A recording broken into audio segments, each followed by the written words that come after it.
Rise of the Warriors it's our chance.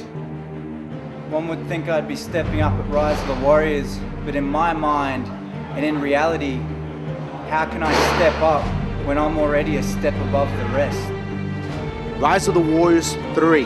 That means two times Rise of the Warriors champion. Now this tournament is my opportunity. I will be the Rise of the Warriors champion. I've watched Rise of the Warriors in the wings, waiting for my chance. It's not a contest about who's the best, who's got the most heart. It's who wants it more. The most important 2 nights in our lives. This proves that you are the best. The greatest singles wrestler in this country. This tournament means everything to my career. It's that dream.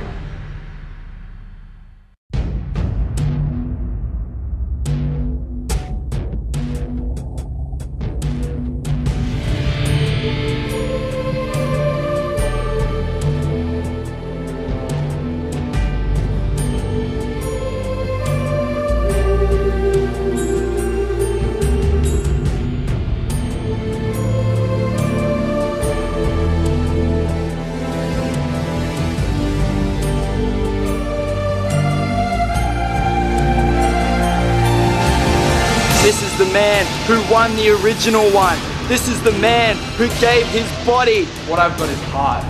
What I've got is passion. I don't go in being second to last. What I've got is the blood and sweat. I defeat Australia's best, I move on to the world. What I've got is my dreams of becoming #1. Rise of the Warriors is vindication for me. It is everything. Tonight, these men have all travelled here on different paths. They each have different agendas, but together they are bound by the passion and honour that comes with competing in the most significant weekend in Australian wrestling history.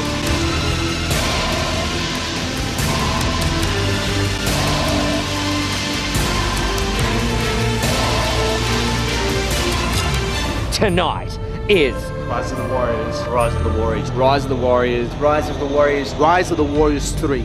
Rise of the Warriors. What a selection, Mr. J, of the best in Australian wrestling. The best from Adelaide, EPW Adelaide. The best from Melbourne, Wrestle Rock in Melbourne, various different other promotions in Melbourne. The best in Sydney, Nightmare Wrestling, AIWF in Blakestone, and the best in PWAQ Queensland. This promises to be perhaps the greatest weekend in Australian wrestling history. Well, certainly I said it right from the outset. This could very well be the greatest lineup in any tournament that I've seen, not only in PWAQ history, but in Australian wrestling history. Exactly. There's been super shows, there's been mega shows. Nothing tops PWA Queensland Rise of the Warriors.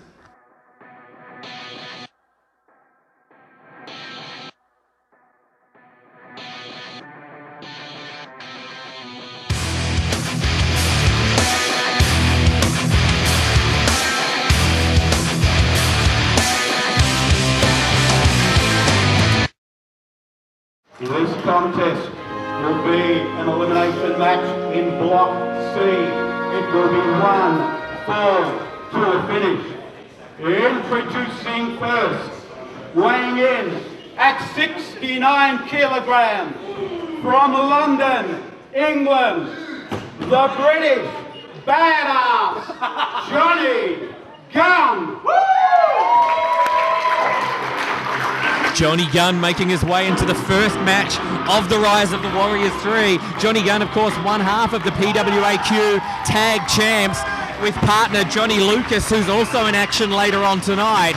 But Johnny Gunn stepping up in singles action. He said he's more known these days for tag team wrestling, but he is out to prove himself tonight that he is one hell of a competitor in singles action as well. And we've seen some of that action here in Cleveland in the past. Johnny Gunn, definitely not the biggest dog in the fight, but he has got a hell of a first match here tonight. He does, and I said the man has had wins over the PWA Underground champ, AJ Istria. The man can pull wins out of nowhere. A great opportunity to proceed to the next level of Rise of the Warriors. Weighing in at 86 kilograms from Melbourne, Victoria, Carlo freaking Cannon.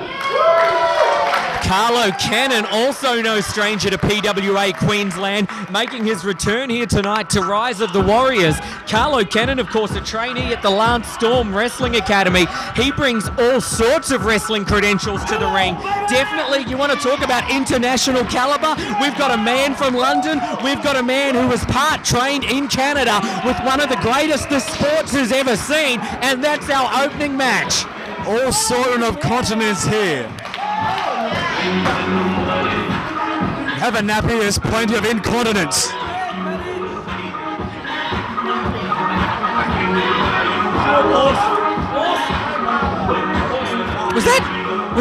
Were they just filming our cameraman? Did Carlo just get our cameraman to dance? I think there's Carlo got the cameraman to dance.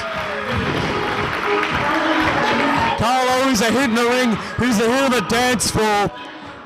The R&B sensation. That's a pretty lame name. I didn't come up with it. Don't blame me for it. But he likes to dance. He likes to boogie. The British badass likes to kick ass. Show of respect here. First match, Rise of the Warriors 3. The British badass Johnny Gunn against Carlo Cannon. And wrestling aficionado, the doyen of the wrestling world, Mr. Ed Locke, coming here. The Rise of the Warriors. Thank you, Mark. Both men locked up, front face lock applied by Johnny Gunn. Gunn holding onto that front face lock. Carlo with an escape, neck breaker. And a modified dragon sleeper applied. Converted into a front face lock by Johnny Gunn. Beautiful stuff from Johnny Gunn. Johnny Gunn showing the advantage there, but Carlo Cannon reverses. Spinning toe lock, spins it into another leg lock, grabs double leg, going for a Boston Crab. Johnny Gunn desperately trying to make the ropes, but Johnny Gunn is reversing, showing the tenacity, Mr. J. The tenacity of one half of the tag team champions, the British badass Johnny Gunn, tagging with my dear cousin Johnny Lucas. What a team, what a couple of good eggs. By God, by Jingo, by Crikey, they are a sensation here in PWA Queensland. And possibly they'll be both pickled eggs later tonight in celebrating this match. Johnny Gunn sporting some new tights out there as well. Going for a new look there. Got that British emblem there on there. Certainly proudly British. I'm sure given any opportunity, if he wasn't wrestling, he'd be sitting down with Coronation Street EastEnders, a fish supper, a pint of warm Guinness, and he would be having the time of his life. Instead, what he's getting right now is a leg drop across the arm there from Carlo freaking Cannon. You could say Carlo working the tea drinking arm of Johnny Gunn. Not able to get that Pearl Grey, not able to summon the strength of Earl Grey, famous because of his slightly grey appearance, much like our hot dog man. But Carlo Cannon going in for a side headlock off the ropes. There's a British badass. Oh, Carlo Cannon knocks him down with a slight size advantage. I'd say a couple of kgs. A 15th, I believe the official term is, Mr. J and Ed Locke. A 15th size advantage he has in this match.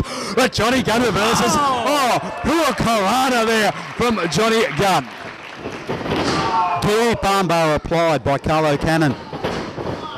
Cannon misses that big kick. Gunn. Both men drop kick, both men down to the canvas. Two of the fastest wrestlers in all of Australia today, Carlo Cannon and Johnny Gunn. What about the caliber of athletes that we're seeing here tonight? We have got Sorrow, we have got Soul, we've got Johnny Gunn, Phoenix, we've got the ultimate athlete AJ Istria, Mason Childs, we've got Carlo Cannon, we've got Esteban Molina, hell, Hartley Jackson is here in Queensland. You want to talk about where to be in professional wrestling right now? It's PWA Queensland. Yeah, call it a Dirty Harry move there. It's 40 caliber indeed. The biggest, the baddest, the best. And back to the action of Johnny Gunn with a waistlock, but Carlo Cannon grabs the ropes, roll through there for Johnny Gunn. Carlo on top with the experience, kick of the midsection of Johnny Gunn. Johnny Gunn off the ropes. Flips right over Carlo Cannon, show you guys. Carlo Cannon, German suplex and there. Turns him upside down and inside out with it.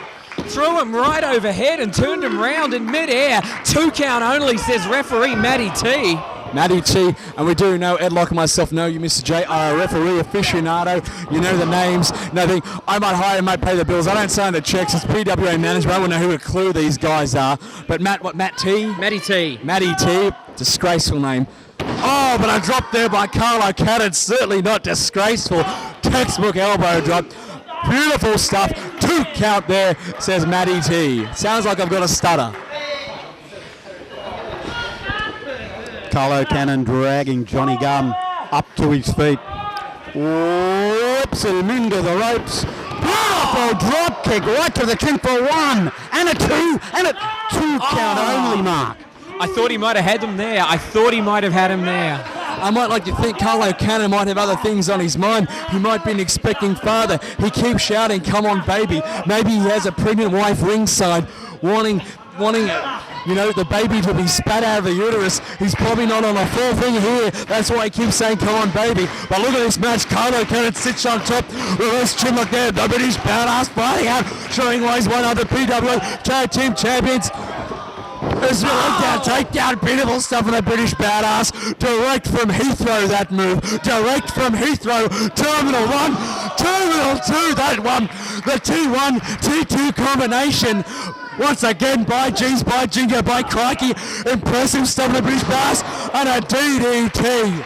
DDT. Johnny Gunn is spending more time in the air than the Concorde. And what we could be seeing, you want to talk about spinning up his uterus, spinning things out of the uterus. Carlo Cannon could be doing that right now after some of those moves. We've had to ground the plains of Heathrow with that huge tornado DDT there. Pardon the terrible pun from Johnny Gunn as he makes his way to that top rope. They've reopened it. A move I believe he likes to call British Airways. He told me it today, sitting over a chicken schnitzel. Look at the force. Look at the impact on that one. Carlo Cannon just about going through the ring. 1 and 2 and 2 count only after that fabulous cross body block from the top rope. And look, I might have to say a slight count of racism here from the referee, Matty T. Racist against English people. That's fine though. We're in Australia. It's okay to be racist against the British. Oh, big leg drop off the top. It's the warm beer. We can't forgive them for the warm beer. Or Bodyline. We still haven't forgiven them for Bodyline. From Bodyline? Bodyline. With the cricket, throwing it at the Don. Like 2 count only. The balls at the Don. The Don was a misery guts. But he did not like balls lobbed at him. I don't fancy that much myself. Johnny Gunn in control. Whips Carlo Cannon. No, gets reversed, does he? He does. Chest first into that top buckle. Recovers with a kick right to the chest. Johnny Gunn. Oh, gets caught. 2 KO coming down. That could be all she wrote, Mark. Angela Lansbury has been called. Murder she wrote. What a finisher there from Carlo Cannon. TKO from the air. Knocked Johnny Gunn down. Both men are down and out. Referee Matty T. Standing 10 count, says referee Matty T. The first time he's counted past 2 headlock. Mr. J. Good to see the public education system works. He's up to a 9 count. Both men back to their feet finally. Trading a big forearm shot there. They're both trading shots. Head to head, forearm to forearm. Big uppercut now from Carlo Cannon. Another forearm shot from Johnny Gunn. Double hand shot from Carlo. Multiple rolling elbows now. Block, shot, kick. Multiple kick shots to the head. Carlo Cannon with a big knee lift has Johnny Gunn set up in the corner, taking him up to the top rope. Carlo's climbing up after him. Enter the bloody dragon there, let me tell you. A bit of blaxploitation moves, a bit of black dynamite with a kung fu. Just kicked the bejesus out of Johnny Gunn. Johnny Gunn is stuffed. Johnny Gunn perched. He's a crazy mother. Shut your mouth. Shut your mouth. Who you're talking about? Carlo. You're damn right.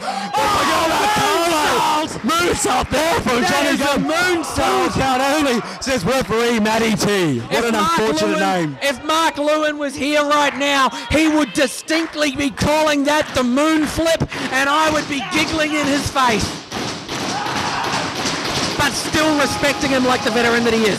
Carlo Cannon setting up for what could be an electric. No, he drops in with a German suplex. Bridge for 1, 2 count only. How did Johnny Gunn kick out of that? Sweet Jesus. I tell you what, that was an Adolf Hitler with a German suplex. That would have killed certainly a lot of people. A huge German suplex there from Carlo Cannon.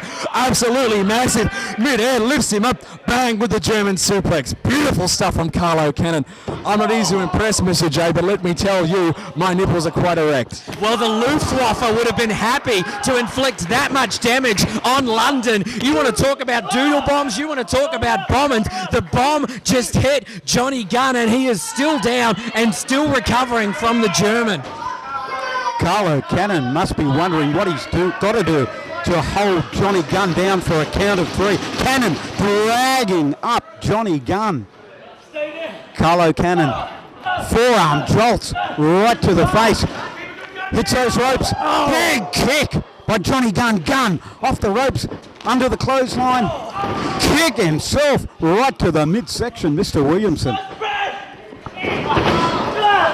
A bit of enter the palm, a bit of kung fu action from the British badass Johnny Gunn.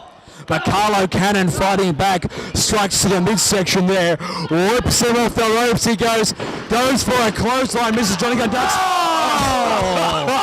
He is, you want to talk about a bother boy, he is in a lot of bother now.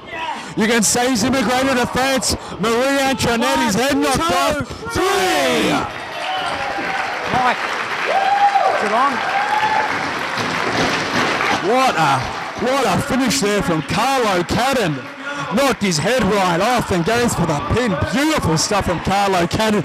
Moves forward to the next level of Rise of the Warriors 3. And who knew Carlo was German? I've learned something new tonight.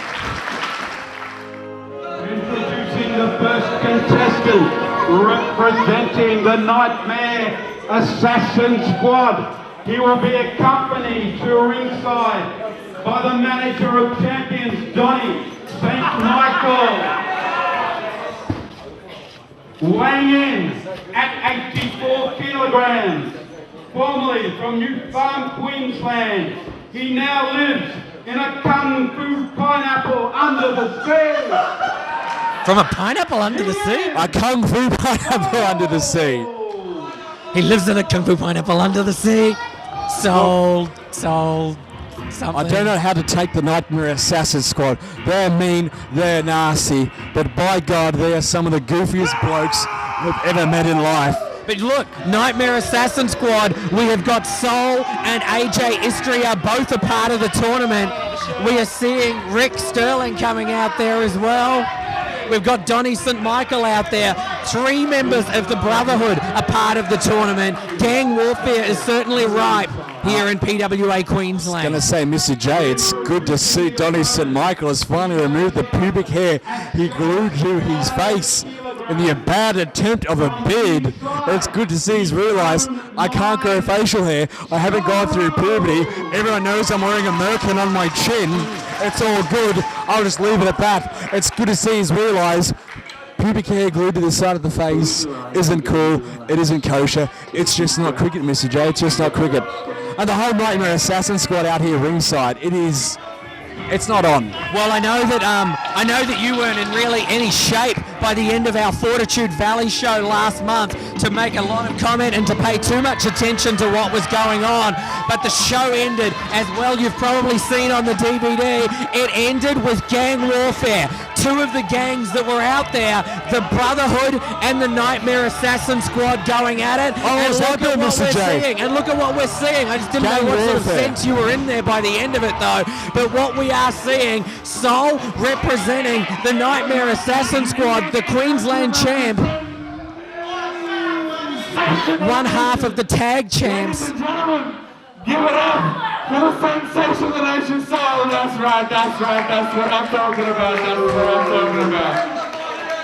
The funny thing is, Donny St. Michael doesn't even have a mic. Look at his opponent. I mean, it's part bullfrog. You got vaccinated with a phonograph needle. This is Princess Sorrow.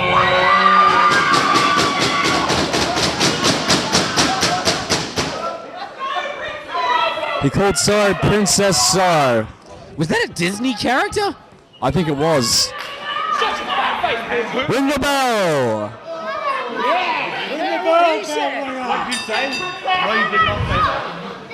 It's good that you're here to keep an eye on these things, Williamson. That's why they pay me the big bucks to be commissioner. How much does that bell ringer get paid? Does he get paid more than me? I pay him in hot dogs. So yes, an answer to your question.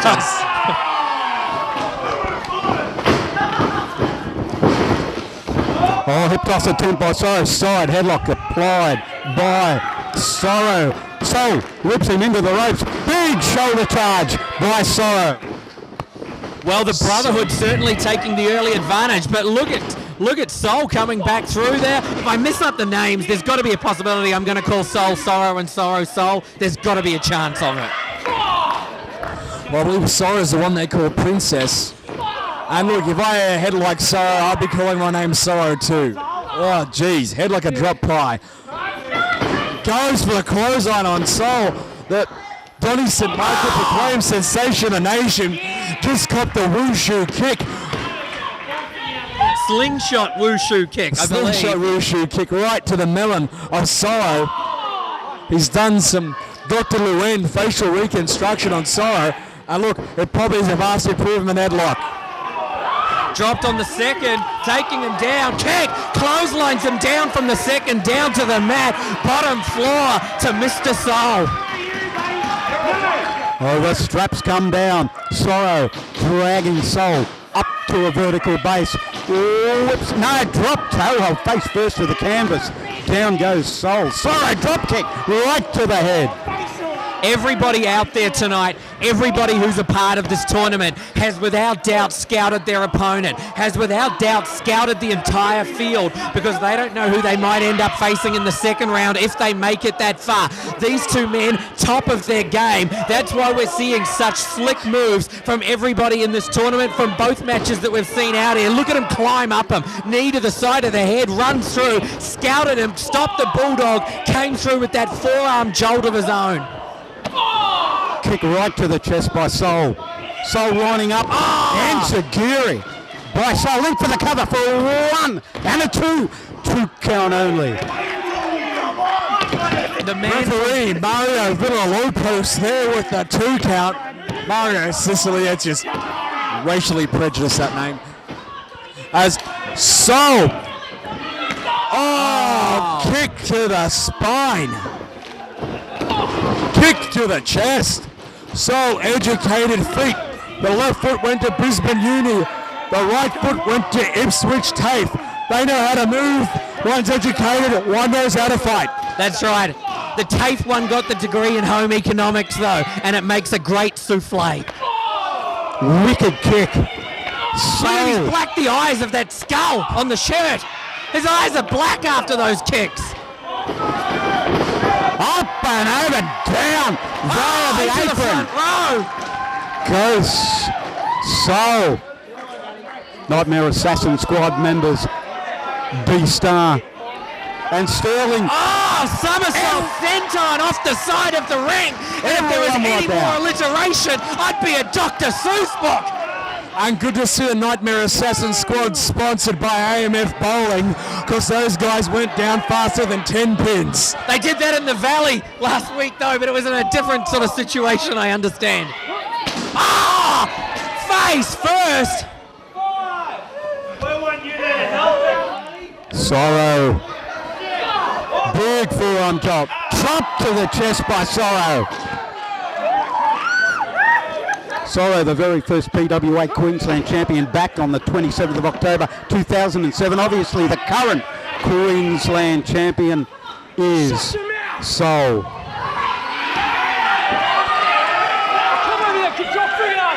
Sorrow got words for everybody at ringside, certainly for Donny St. Michael, certainly for the crowd that keep calling him a princess. I think it's just riling him up here. It may, however, be making him lose his focus as the man who had the advantage, Sorrow, has now lost it, and we're seeing a bit of a comeback here from Soul. Rake of the eyes. Rake of the eyes here. I can understand the frustration with the crowd from both these men. Both these men are respected by their crowd. Both these men think the crowd is full of fat tarts disgraceful. And a huge backcracker there from Seoul. And Donny St. Michael has well, let's just say it's like a Lonely Island track, what Donny St. Michael has done out there. He's jizzed in his pants is what I'm saying. I'm not saying he's on a boat, I'm saying he jizzed in his pants after that move. That's what I was saying. I believe the Native Americans call him one with long teepee. He is a very, very excitable man right now. You can cut glass with his nipples. There's the knees in the corner. Picks him up. Through Sorrow. Got him up, setting him up, rolling through with it. Motherfucker, yeah! Oh! Right on the face! And Seoul will be suffering the swear jar out of his pay, but does not keep Sorrow down. And Seoul find $1 for the F word. And Donny St. Michael is looking like a thumb that was hit by a hammer.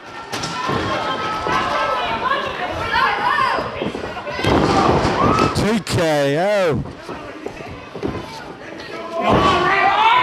Locking in the neck lock, rolling back with it, Ed. Look at that pressure, look at that bridge.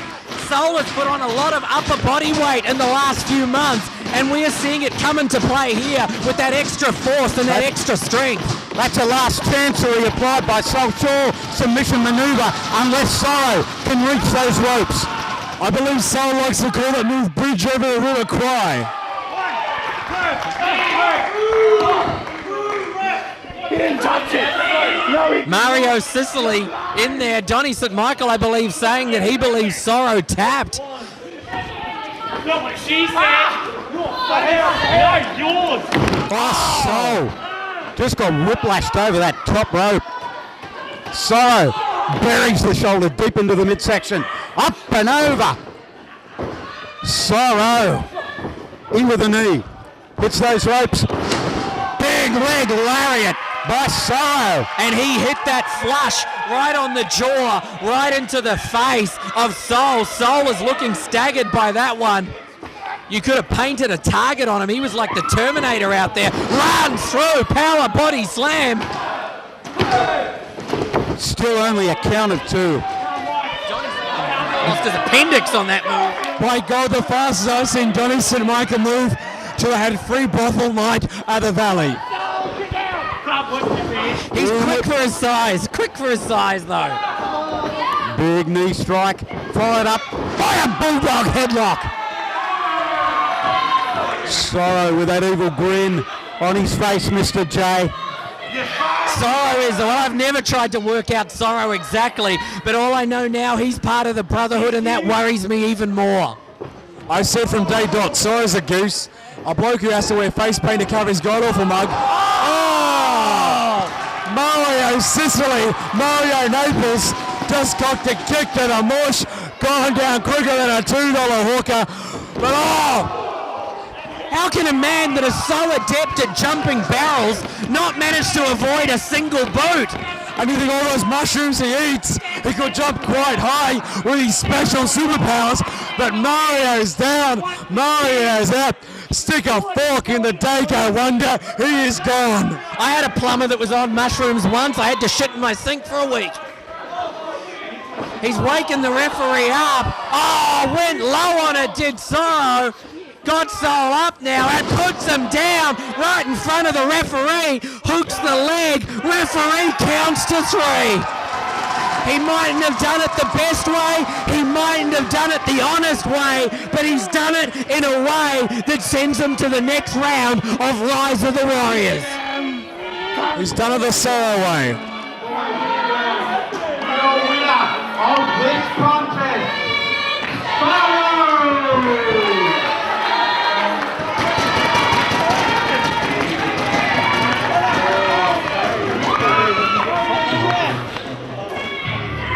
Seoul got robbed. He got the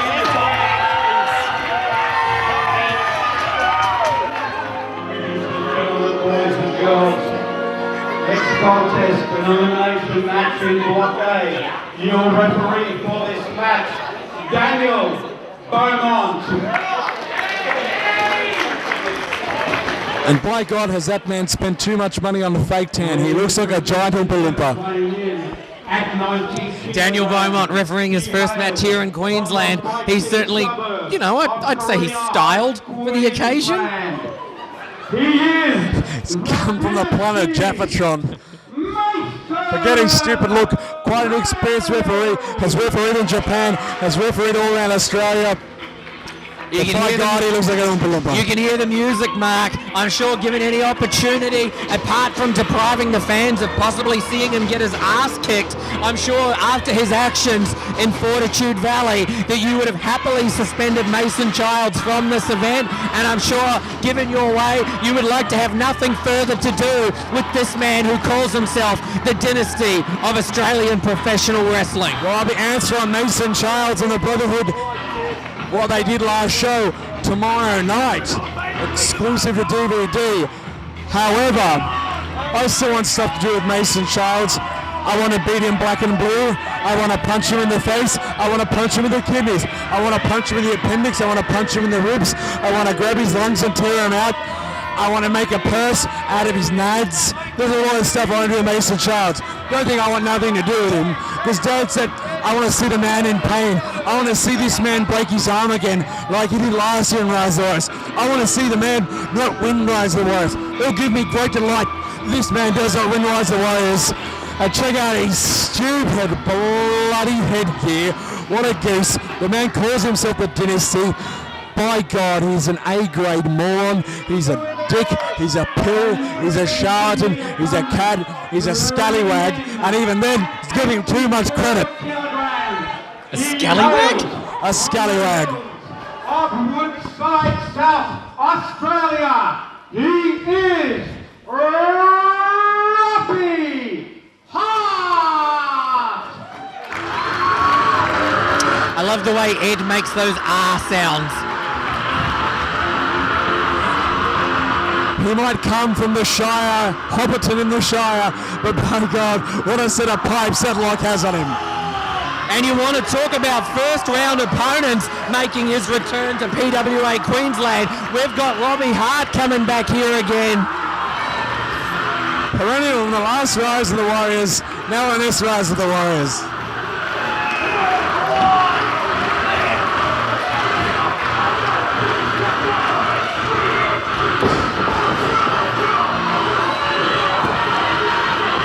And the man wearing green and gold dead set. If Australia could swallow itself whole, seeing a man of the caliber of Mason Childs wearing the green and gold, it dead set would. I hate to say it's gold, it's more a canary yellow. That'll make it much better. Green and canary yellow. Green and canary. My head's fine. My head's fine. How's your girlfriend? She's not here because she got satisfied by a real man. Anyway, back to the action in the ring. Did you want to give her a punch in the guts too?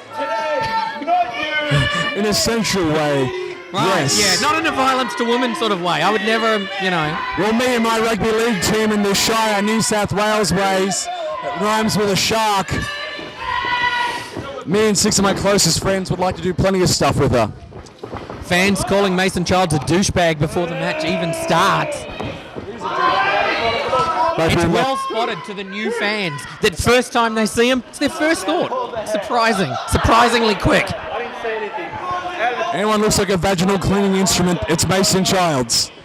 I think Mason Childs and Daniel Beaumont were actually comparing hair care products there for a second. Both men lock up, collar and elbow style. Mason turning the tables, puts Robby Hart right in that corner. Referee Daniel Beaumont applying the count. Mason Childs flexing for the great fans here at the Cleveland Assembly Hall tonight. Mason Childs flexing for those with the benefit of flash photography. Not seeing a lot of flashes going off though. Again, both men lock up, collar and elbow style. Twisting wrist lock applied by Mason Childs. Mason Childs putting in the pressure. Robby Hart somersaulting out, headstand into an Irish whip and maintains a twisting wrist lock of his own. Robby Hart, one of EPW Adelaide's top shining stars. You're going to call him the Milky Way, but he's switched on that arm, switching that arm there on Mason Childs. Mason Childs reverses it there. Reminiscent of another English twat, Rocco with his gear. What a pill. I like Rollerball Rocco. Hart takes over with a twisting wrist lock of his own. Great wrestling shown by both stars at the moment. Rollerball Rocco be rolling in his grave with his bloody roller skates, seeing an A-grade lunatic like Mason Charles wearing similar gear.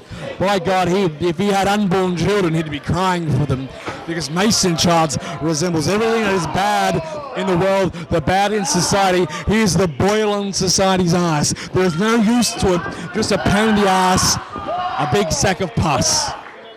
Well, we could very well be seeing the lance to the boil tonight, and that lance could be Robby Hart, the man to stop him, the man to spoil him, the man to pop him, if you will, and advance in the tournament.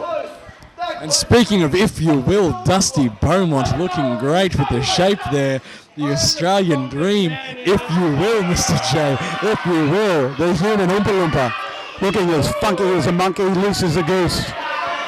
Daniel Beaumont, one of the very best referees in all of Australia today. Looking snapper as a Jaffa. Mason Charles applying that tight side headlock. Gets thrown off into the ropes, but takes Hart down with the shoulder. Off the ropes goes Mason Charles. Big leapfrog by Robby Hart.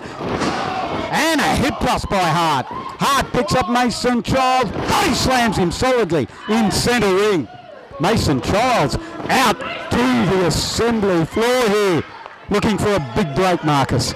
I think Mason Childs there possibly looking like he should be a part of the Australian swim team. He was just about swimming out there to get away from the ring. And it looks like he's wearing his togs as well. On the top! Look at the height! Look at the height from Robby Hart off the top. About 6 feet more from the top to the outside. That's about 12 feet down to this hard wooden floor. Those men are both flat as a pancake out there. Well, not so much Mason, but both of those guys are flat out there. I was going to say, Mason Charles can now forget about being in the super heavyweight division of the synchronized swimming with that gear, flat like a pancake. That's lucky Robby Hart had that extra cushion to land on. The belly welly, is that what we're talking? Hart. With a big shoulder off that top rope. Into the cover, 1 and 2. 2 count only, says referee Daniel Dusty Beaumont.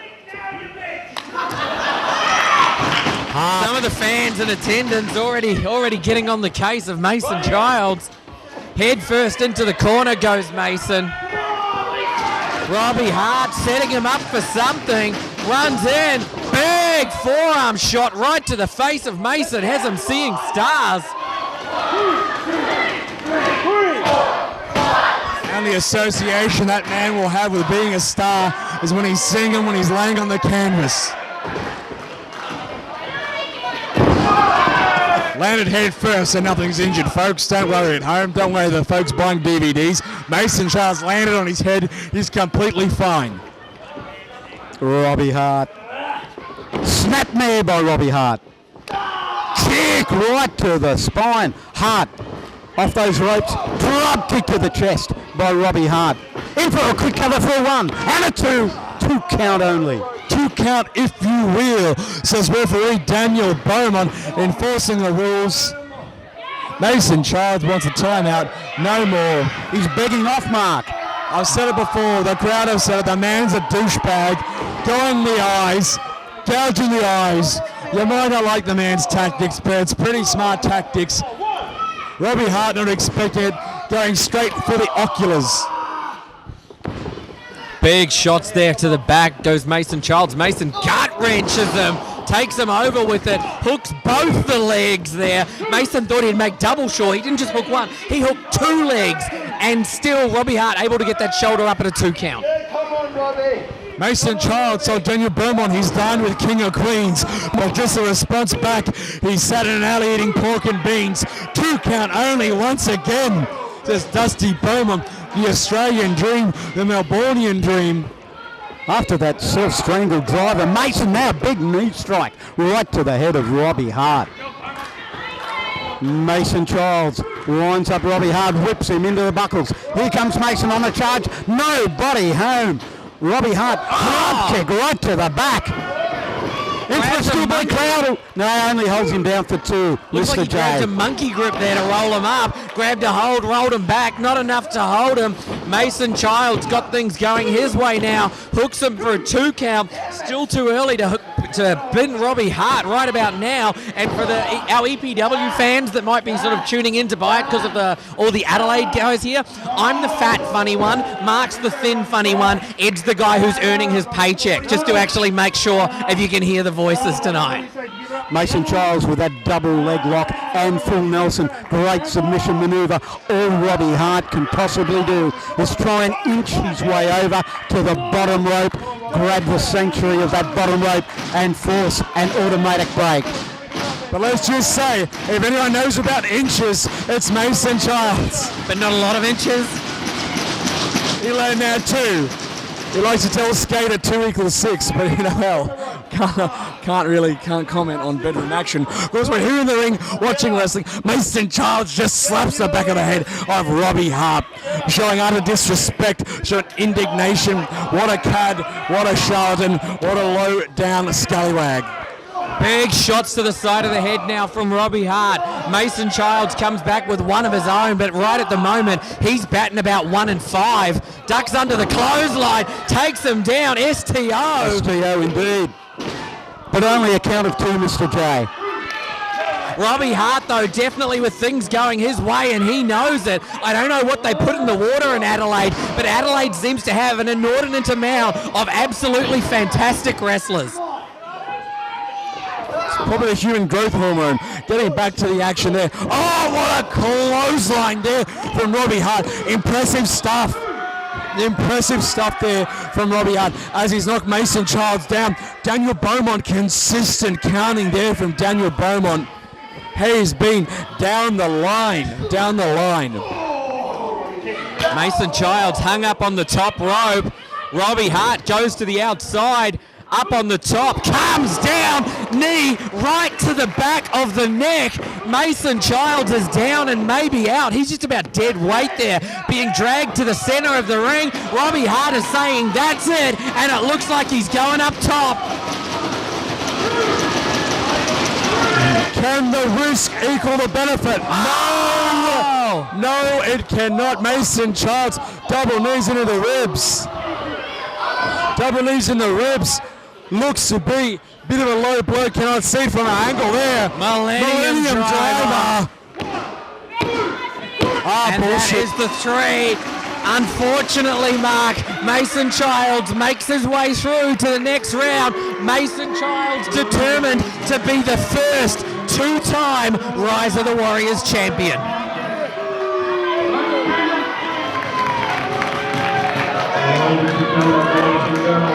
Your next contest will be a first round match in Block A. Introducing first your referee for this contest, Mr. Warren Moon.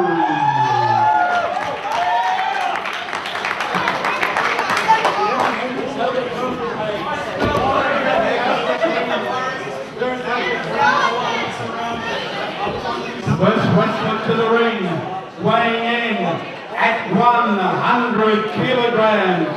He hails from Beenleigh in Queensland.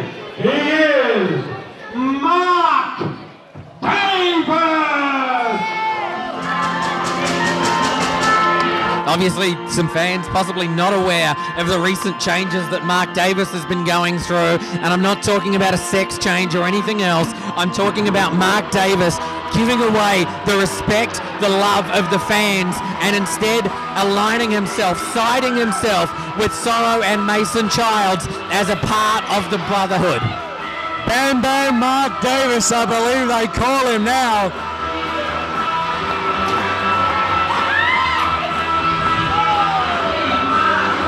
He just stole someone's tiara.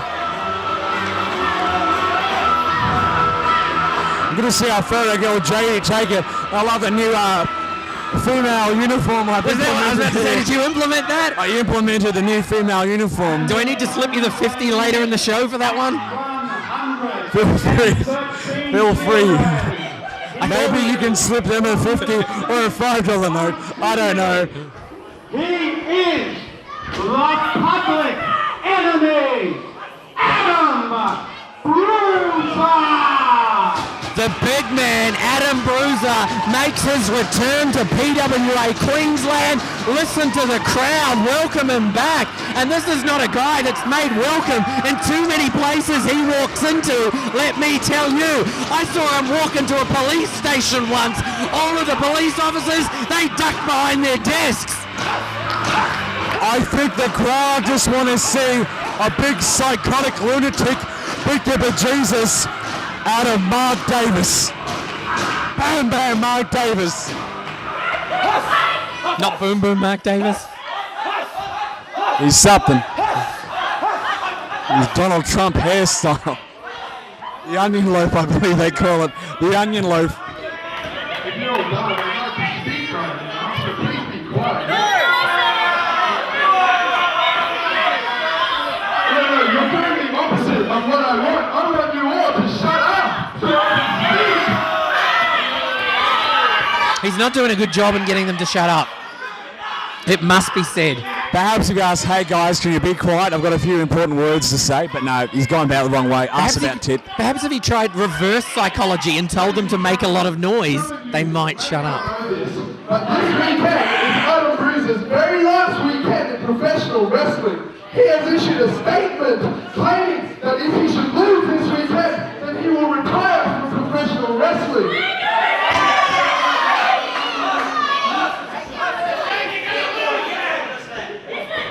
It's a shame, Adam Bruiser, that you're going to lose first round of Rise of the Warriors, because you see, I'm going to beat you, I'm going to retire you, I'm going to go on to win the tournament, I'm going to go on to win the PWA International title.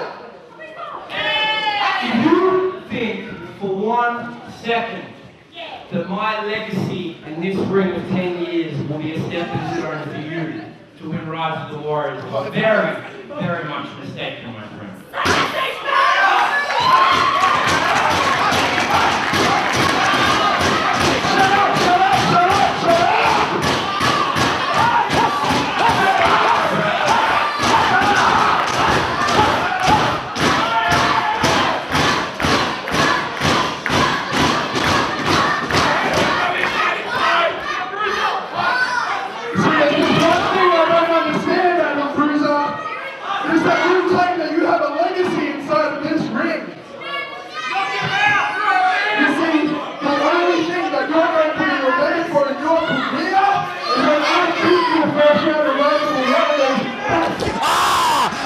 Exactly what Mark Davis was saying, because all I was hearing was no. But Adam Bruiser, I think he was just hearing incitement, because he is like a dog on a bone, and that is one meaty-sized bone he has out there right now. Adam Bruiser is going to town. Adam Bruiser, he came out, he was talking about his legacy in professional wrestling. He sees that big, blubbery brick wall getting in the way of his legacy, and he is going to drive right through it. The match hasn't even officially started. He's beating him up with a chair. Not one of those folding chair jobs. Adam Bruiser is a man, he has said if he does not win Rise of the Warriors, he will retire from professional wrestling. This match, even more than usual, is for all the marbles. And look at these two guys just trading blows on the outside. They are going blow for blow, shot for shot. Both these men, massive units. Referee Warren Moon, the green haze, has started the count. The ring has been built. Mark Davis, the ring has been built. The ring has indeed been built. Leapfrog from Adam Bruiser. How often do you expect to hear that in a wrestling match? Followed up by a big DDT. The big man goes for the cover. 2 count only, says Warren Moon. This may be the first time in his 10-year career Adam Bruiser has been cheered. The man has been hated in every state he's wrestled in. He's probably the most unliked person in Australian wrestling, but here in Rise of the Warriors 3, the putties are going crazy. The putties are going wild as he's just dropped a fist into Boom Boom Mark Davis's face. Yeah, but you could have Matty Johns out there and a crowd full of cheerleaders, and they'd be cheering him against Mark Davis out there right now. Feminists, they'd be cheering him out there against Mark Davis. Oh, Bruiser misses that charge into the corner, head first. That could mess up his teeth, Ed. That'll knock out what remaining teeth he does have in his head. Boom, boom, Davis on the attack. The man doesn't need teeth because he's so tough. He swallows chickens whole. He doesn't cook potatoes. He eats pumpkins from the vine. Ah! Shot to the eyes there from Mark Davis. And not in the good way. Mark Davis in with a hefty chop right to the chest of Adam Bruiser. Adam Bruiser hung up in the corner. Mark Davis setting him up for something. Oh! Big right hand right to the ear. Huge Uranage in for the cover for 1 and a 2. 2 and 3 quarters. That must have been about 2 9/10, Ed.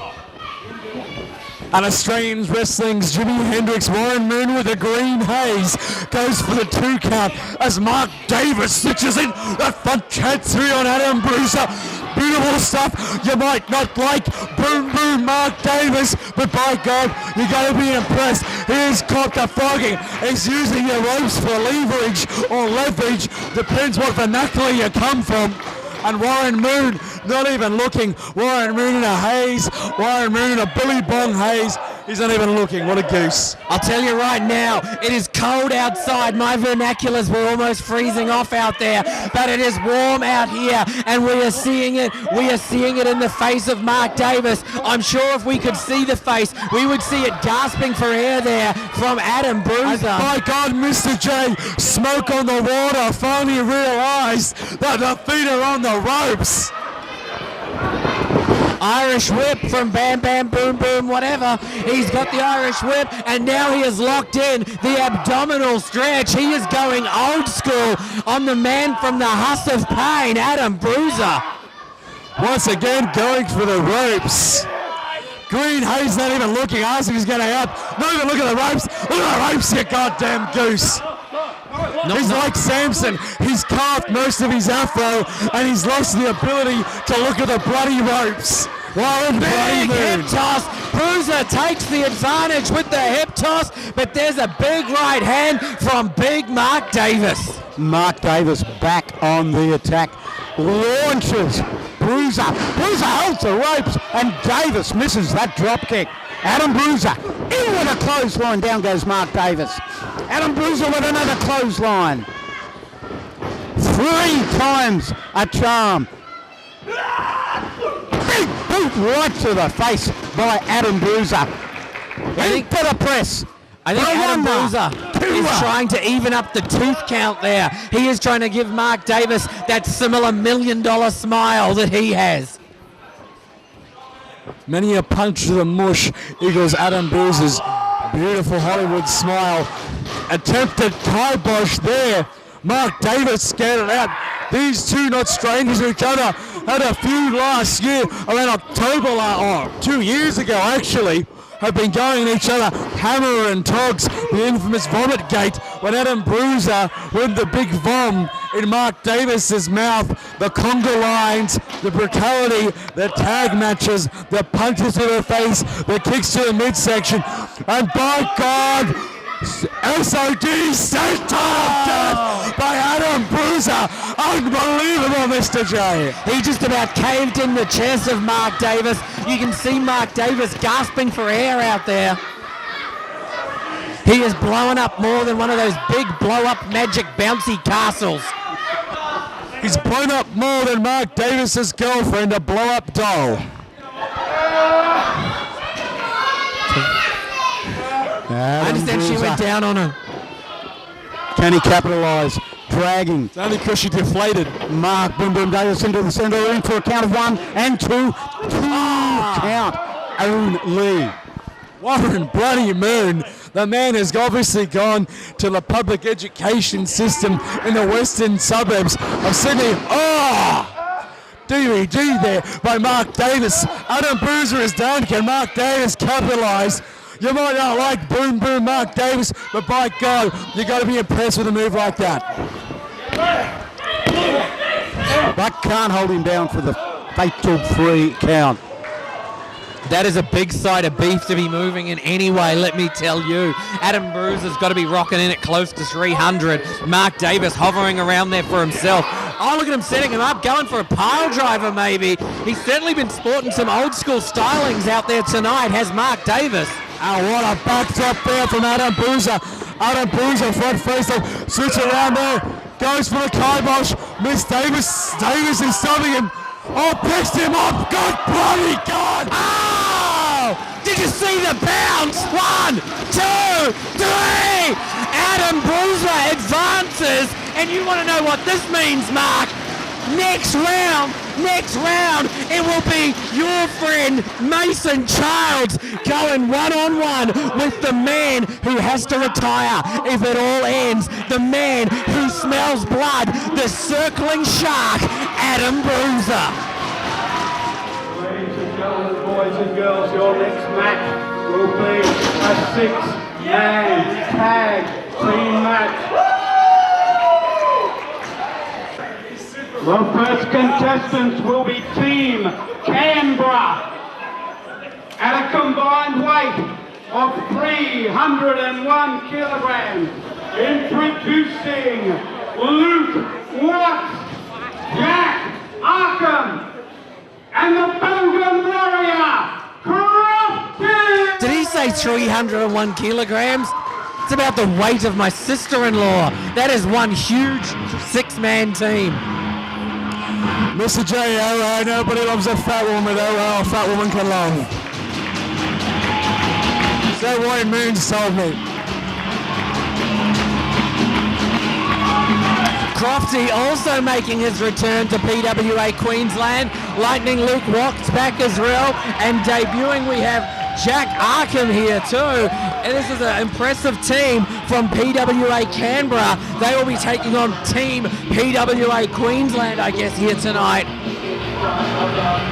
Of course, sponsored by Jim Whaley. If anyone doesn't get the references, watch some old Channel 9 news from the late 90s, early 2000s. You'll get what I'm talking about. Sorry for our international viewers, but Jim Whaley's a big fat guy. He's supported Canberra. Getting back to the action in the ring. Mixed Master Ed Locke getting back to the ring announcing. Representing Team Queensland, weighing in at a combined weight of 303 kilograms. Kyote, 0, and Luka! Well, we saw Zero make his return to Australian wrestling at our Fortitude Valley show last month. We've got one half of the tag champs, your cousin Johnny Lucas, and recently returned from his health issues is the man from the land of the giants, Kyote. The big Coyote, the Zero, and my loving cousin, Johnny Lucas. Let the punters love my cousin, good God. He's everybody's favourite homeboy, Mark, and he is from right here in Cleveland. Is it any wonder that the hometown fans love him?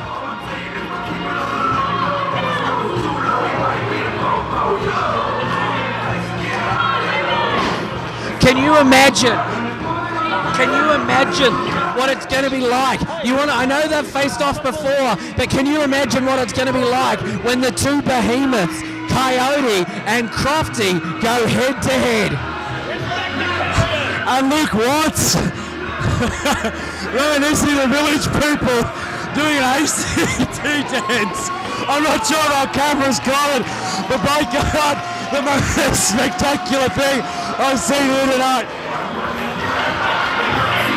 One of them is really big, bigger than Crofty. Crofty's one of the biggest guy I know. My mind is boggling at the moment. I don't see a lot of family resemblance between you and your cousin. It's the nose. And the chin. Yours is kind of under a beard, it's hard to tell. By a manly beard. Not so much like Donnie St. Michael's then. He just glues a merkin on his chin. If any kids at home watching these DVDs want to know what a merkin is, ask your mum and dad. Or your neighbour's mum and dad. Or your neighbour's mum and dad. I got it. Okay, Lightning Luke Watts looks to be starting it off with Kyote. Have you ever heard of somebody whose eyes are too big for their stomach? Have you heard that saying? Lightning Luke Watts said he's doing it for the capital. I'm a regular visitor to the ACT. I meet my friend K-Rod constantly because we're homeboys, believe it or not. You guys go shopping for porn together, right? Well, I'm the one that got him in trouble at the strip club. Back to the action. Jack Arkham. Shoved off. Okay, you want to see somebody more your own size. In comes Crofty. Crofty throwing off as well. He is tossed off like he was in Canberra. Oh, look at that. Warren Moon goes down. Warren Moon down on the mat now. Crofty and the rest of Team Canberra can't believe it. There's the tag. In comes Johnny Lucas, one half of the PWA Queensland Tag Team Champions with his partner Johnny Gunn.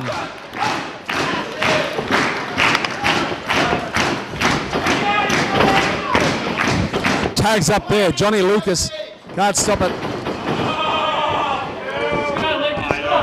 Could we see a dance-off between these two tonight? I think Crofty's using camouflage there around the ringside area. Look at that! He hid behind Jade, somehow hiding his massive frame behind her not so massive frame in the way that Bugs Bunny and cartoon characters used to hide behind shrubbery. And he manages to come behind the big man and attack Kyote. Big armbar from Johnny Lucas on the inside on Lightning Luke Watts. Well, after seeing the new PWA women's uniform I've instructed for all our staff to wear, I believe he hid behind the hills of Babylon, I believe they've been called by many of the punters backstage. And for the record, thank you very much for changing your mind and getting me and Ed not to have to wear those outfits. I really don't think I had the legs for it. I just didn't want to see Jat's crackers popping out the bottom. What are we setting up for here? Johnny Lucas climbs to the outside, comes down with his legs across the back of the head of Crofty. The big man goes down, didn't get all of it, certainly enough to take him down though. Bit of a plancher leg drop if I've ever seen one, Mr. J. I'm not sure that Johnny Lucas had seen one before tonight either, Ed.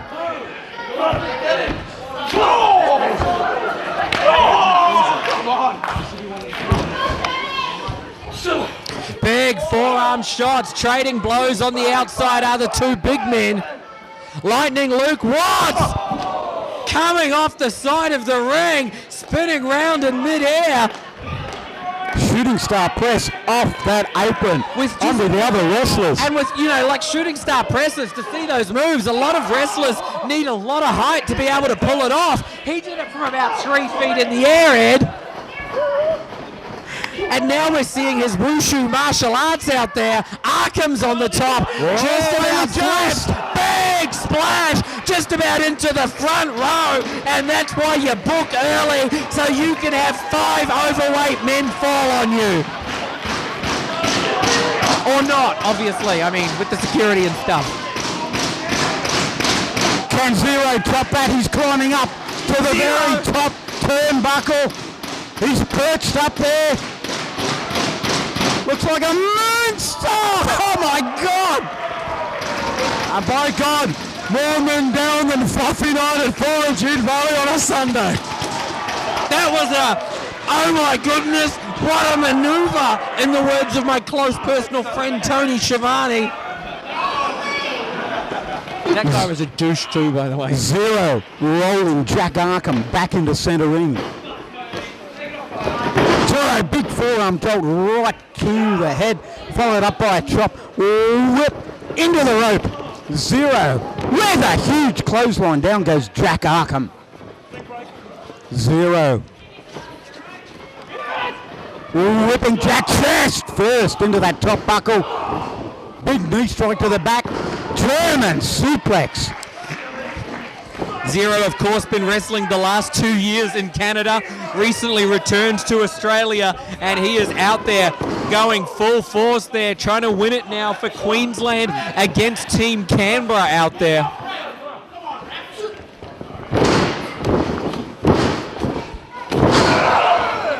Put him in the freezer.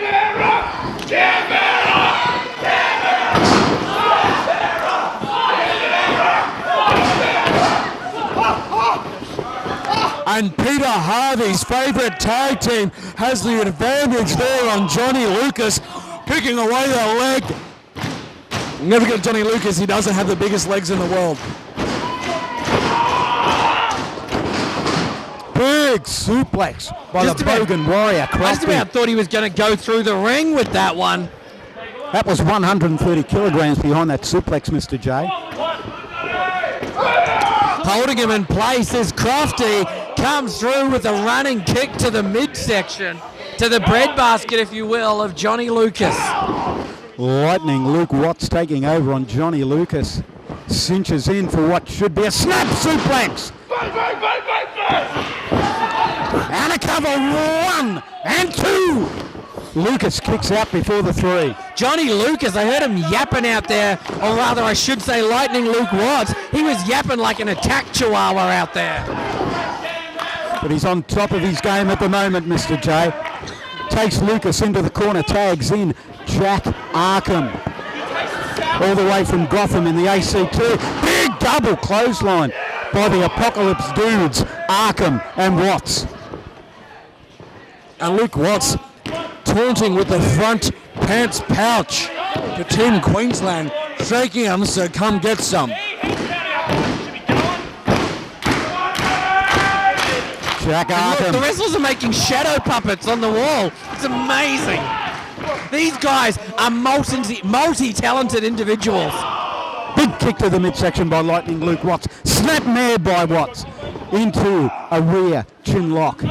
Lightning Luke Watts earlier this year attended the wrestling school of Lance Storm in Calgary, Alberta, Canada. Now he's back plying his trade in Australia. Great wrestler, young Lightning Luke Watts, putting the pressure on that rear chin lock. Johnny Lucas looks like he could be slipping away, Mr. J. Johnny Lucas certainly looks like he could be going under there. We are seeing a lot of force put on it. Actually, no, he looks like he's trying to roll over. He's back up to one knee, Ed. Back up to his feet. Coming out of it with a couple of shots to the breadbasket of Lightning Luke Watts. Luke Watts swings through. Lucas comes back with a chop of his own. Blocks it again.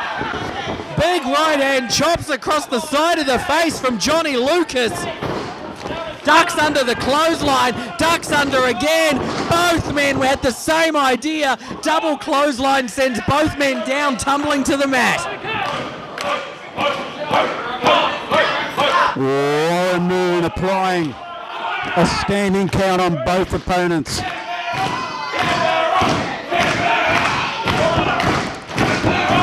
Crowd here at the Cleveland Assembly Hall becoming unglued, Mr. J. Tag by Watts. In come the two big men. It is Battle of the Planets. It is War of the Worlds. It is like Knight Rider and that truck from Knight Rider that I can't remember what it was called. Kyote with a big vertical splash on all members. He must have moved the ring about 2 feet to the left there, Ed. When you're 137 kilograms, that does happen, Mr. J. Picks up Lightning Luke. Sidewalk slam in center ring. This has got to be the finish. I think he should have gone for the cover there, though, Ed. I think he could have had him. Both the other men are down in his team. I think the big guy could have had him if he'd gone for the cover right then. He's got both Apocalypse dudes trapped in the corner, looking to squash both men. Here comes Kyote. Full head of steam. Both dudes. Sidestep Kyote. Drop kick right to the chest by Jack Arkham. And Kyote is down, sitting down. Crofty comes in once again, picking him up by that ponytail at the back of his head. Both men in there now. Double drop kick.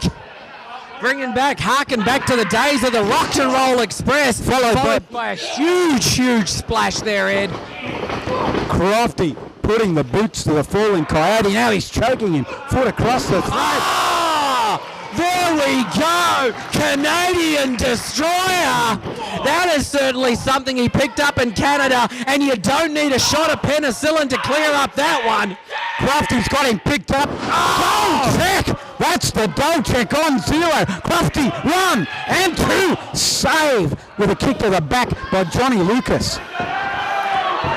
Johnny Lucas calling him up, setting him up, taking him right down. Johnny Lucas, go for the cover. Go for the cover. Down with rolling over.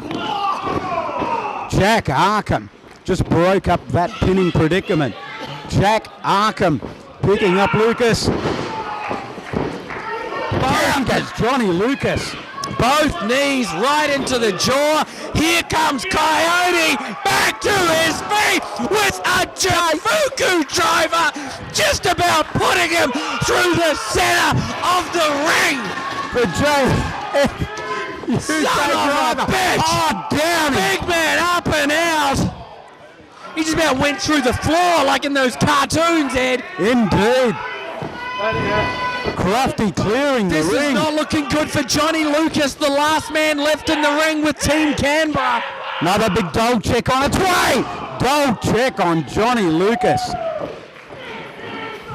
Lightning Luke setting him up, dragging him over. Crofty going up the ropes. This does not look good for Johnny Lucas. What the hell is going on, Ed? Lightning Luke Watts climbing up onto the Bogan Warrior's shoulders. Oh! Beautiful moonsault for a 1 and a 2 and a 3. Moonsault from about 10 feet in the air from the shoulders of the Bogan Warrior Crofty.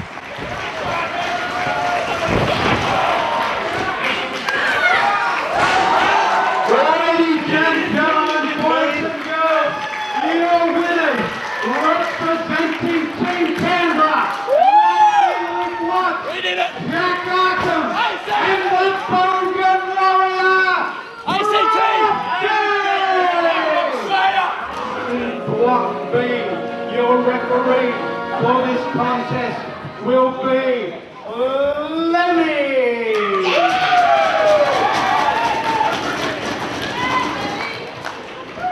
Introducing first, weighing in at 90 kilograms, he hails from Vega Alta, Puerto Rico. He is Blakestone Esteban Molina.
Risen from the ashes of parts unknown. He is Phoenix!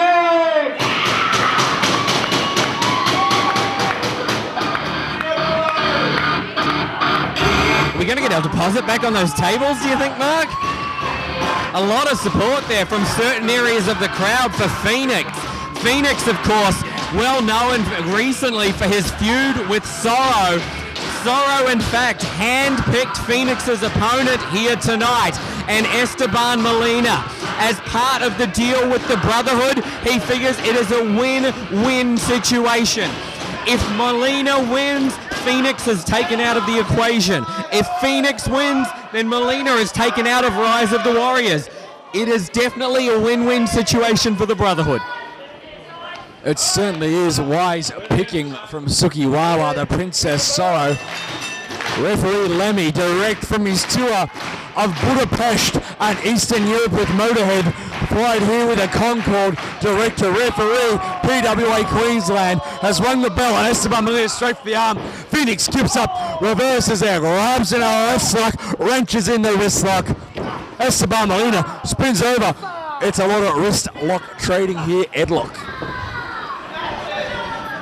Hammerlock applied, but reversed into a full Nelson by Phoenix. Phoenix standing tall with that full Nelson. Go behind by Esteban into a tight side headlock. Top wrist lock applied by Phoenix. Go behind into a side headlock by Esteban Molina. Esteban Molina comes through, takes him down.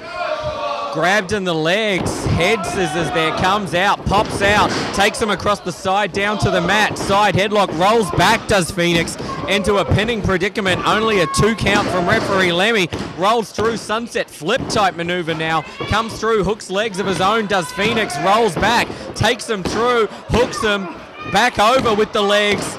Phoenix comes back now from Molina, and again a 2 count. That must have been about 10 or 12 2 counts there, Ed. Exchange Phoenix of cradles, rolls through Mr. now, J. bridges up, comes through again, going for a backslide maybe, slides him down to the mat.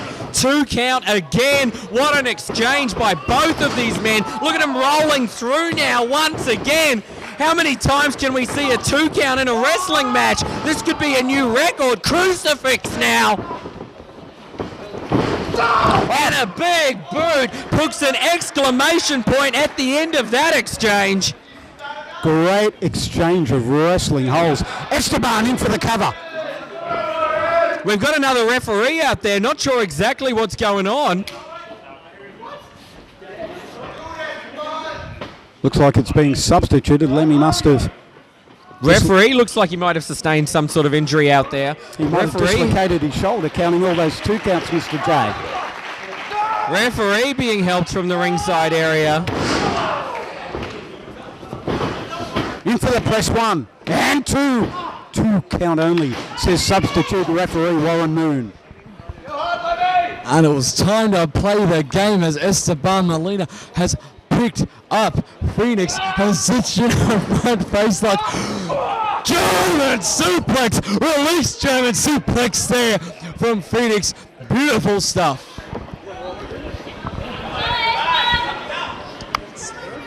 Phoenix climbing up to that very top turnbuckle, perched up there.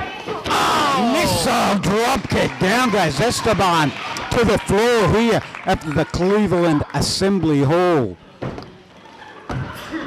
Phoenix following up his attack outside, rams the head of Esteban into a ringside table. Rolled back into the ring is Esteban Molina. Phoenix follows behind. Phoenix waiting for him. Climbs up. Esteban Molina, well scouted, pushes the top rope. Phoenix comes down, guillotines himself on the top rope, and take the advantage does Esteban Molina, a former winner of Rise of the Warriors here in his first round matchup. Oh! Esteban Molina modified spine buster there, right on the apron, the hardest part of the ring. It's all steel, no give. Phoenix has just landed spine first on him that has to destroy upper, middle, and lower lumbar regions. Headlock in Mr. J. A chiropractor's dream is Phoenix. Phoenix now gets collected with that big shot to the ear. Bounced up. Phoenix up there behind Esteban Molina. Kick to the back. Comes through. Hurricane Rana. spinning round off the side of the ring to the floor. Both men down on that hard wooden floor. Certainly Phoenix was the one doing the move, but he still had to come crashing down there, Ed. Sacrificed his own body, did Phoenix. Phoenix rolls Esteban Molina under that bottom rope. Springboards in with a leg drop right across the throat and in for the cover for one. Two count only, says referee Warren Moon. Phoenix dragging Molina back to his feet. Forearm jolt. Another forearm jolt. Series there of Phoenix whipping. No, Molina reverses.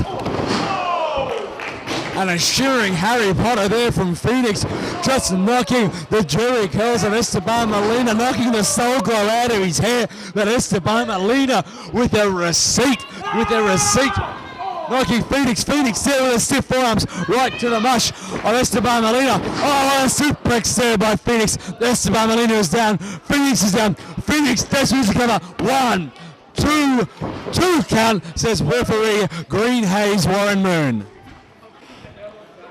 Phoenix putting up a great showing here against the PWA International Champion and Rise of the Warriors 2 winner last year, Esteban Molina. Again up on that top rope. Oh, he went for a flying crossbody, got caught with a drop kick right to the ribs. Esteban Molina and Phoenix both down, Mr. J.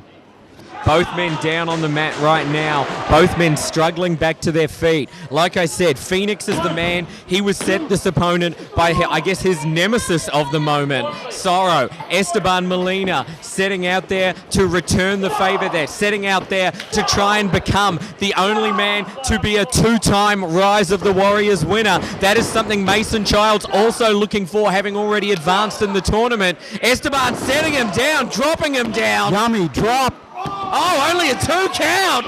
Only a 2 count there, Ed. Mark, has anybody ever kicked out of the yummy drop up here in Queensland? There's only been one other man that's kicked out of the yummy drop. There's been Mason Childs. Esteban Molina's favourite finishing move.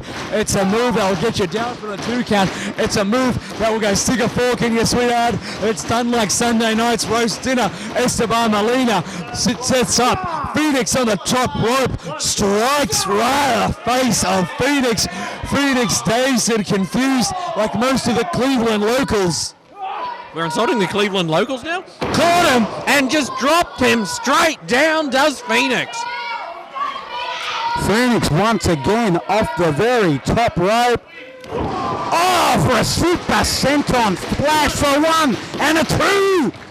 Esteban Molina rolled that shoulder off the mat. Now going on the attack, has a standing cravat, puts the knees in.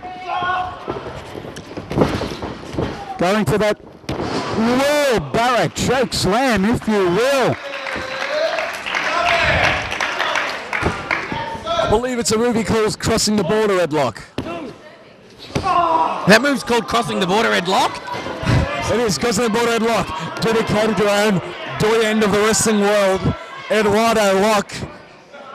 Another Puerto Rican local, hence the curly hair. And referee Warren Moon, 2 count only. Counts the Green Haze. The Esteban setting him up. Waiting for him to get to his feet. Went for the kick. Phoenix got out of the way, connected with one of his own. Got him set up on the shoulders. Oh! Reverse rider. Just about turned him inside out and turned him into like a slinky that had gone down the stairs the wrong way and got tangled in on itself. So Phoenix did resemble the warped plastic slinky. Left it out in the sun too much. Melted in a convoluted position. He's diagonal, his body. He can barely get to his feet. Esteban Molina, some of the strength of the Puerto Rican gods, like Speedy Gonzalez. I think he's Mexican. Carlos Colon. Victor Jovica. Touche Turtle, or some other people like that. But he's summoning the strength of an Aztec god headlock. I thought it was a Puerto Rican god. Neck breaker by Phoenix. Phoenix cinching in. Went for a vertical suplex, but knee strike by Esteban. Esteban just dropped Phoenix on his head for a count of 1 and 2 and 3. Was that it? That was a 3. I wasn't sure he had it with that one. It might very well have been that he just about knocked Phoenix out there. Ladies and gentlemen, welcome now to our next contest. Elimination match in Block B. Introducing first, weighing in at 105 kilograms. He hails from Calabar, Queensland. Put your hands together. Ash Riot!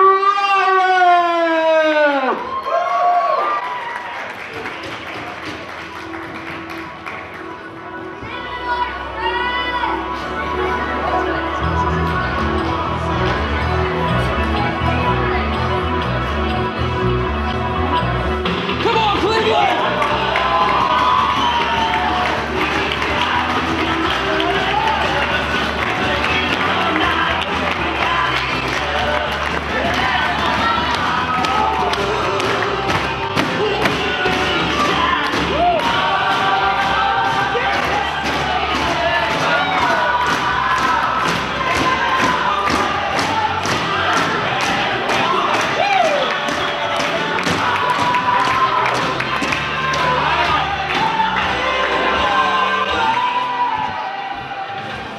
Referee for this contest, Mr. Damian.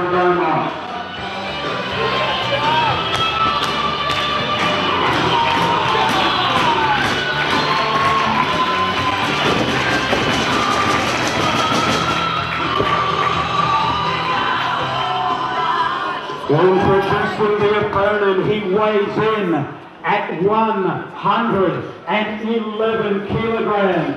He hails from Adelaide, South Australia. He is the South Australian serial killer, Hartley Jackson!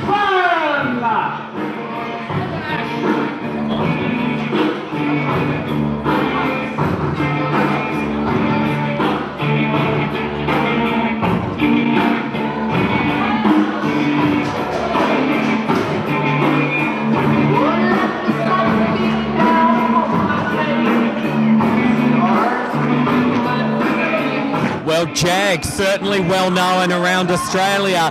Not getting much of a reaction here. I guess a lot of people don't want to applaud for the South Australian serial killer.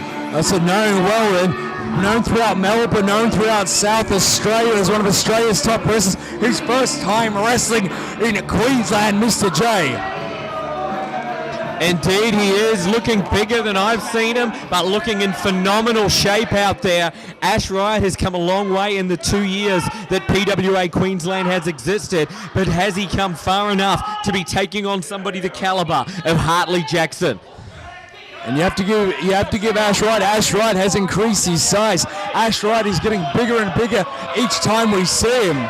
Oh, a bit of disrespect there of Jack Hartley Jackson in the crowd.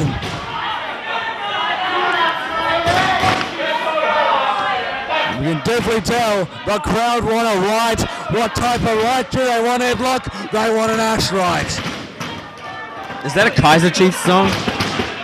No, that's There's Gonna Be a Riot. Thank God we're not in Melbourne where I'm commentating saying we want an Ash Riot after certain events that happened. Back to the action in the ring, folks. Ash Riot coming in for the handshake. Ash Riot goes for the handshake. Oh! Big bloody gully. He spot the gully on him, Mr. J. Ducks under. Ash Riot comes back with an arm drag and a second one. Can you say that the fans are pretty one-sided in their support in this match? They are completely behind Ash Riot. That girl is very glad she wore brown pants out tonight after that interaction with Jag. Wouldn't be the first time she's worn a Mr. J, as Jag recomposing himself ringside. Did not expect assault there from Ash Riot. A wrestling lesson, if you will. Ash Riot keen to get this match back underway. Jag making him wait for it, making him wait till he's ready to get back into the ring, trying to use the referee for some coverage there. Ash saw him come in, caught him. That's the size advantage coming into play. Hartley Jackson just calling the shots there. Big forearm shot, chop across the chest, returns the favor. They are trading chops out there now. Stiff forearms as Jag Hartley Jackson has the advantage, just smashes Ash Riot. Ash Riot fights back. Good call, Ash Riot fights back, striking away at Jag Hartley Jackson. What a chop, you can call a man a butcher. $12 a bloody kilo headlock. Come on! Huge chops by Riot, but look at Jackson pounding back into action. Jag Hartley Jackson, one of the very best wrestlers in all of Australia today, originally trained in South Australia by Adelaide legend Colin Devaney, later got trained in the New Japan dojos. Did Jag Hartley Jackson, putting the knees in, but again, chops slapped to the face this time though by mate, look at that exchange of chops to the face, boot to the midsection. Riot whips him into the ropes, drops down, leapfrog, but Jag takes him down amateur style, locks in a tight front face lock. Look at the counter by young Ash Riot into a hammerlock. How far has Ash Riot come in the 2 short years since Rise of the Warriors 1? In the first show, he wrestled what could very well have been his first match. Now he's out there with possibly pound for pound one of the best wrestlers in Australia, and Ash Riot is going toe to toe, move for move with him. Without a doubt, one of the very best wrestlers in Australia is Jag Hartley Jackson. He is my pick to win this whole thing, Mr. J. I feel he will be Rise of the Warriors 3 Beyond Thunderdome champion. He might be your pick, Headlock, but not mean you sound like a cliched swimming commentator. But Ash Riot has a heart the size of Farlap. He has a drive to win this tournament. He's wanting to prove himself. He has wrestled in America himself last year. He's got extensive training in America. He has wrestled all over this nation. And I agree, Ash Riot could be the competitor to beat Jag Hartley Jackson. I predict an upset by Ash Riot because this is everything to Ash Riot.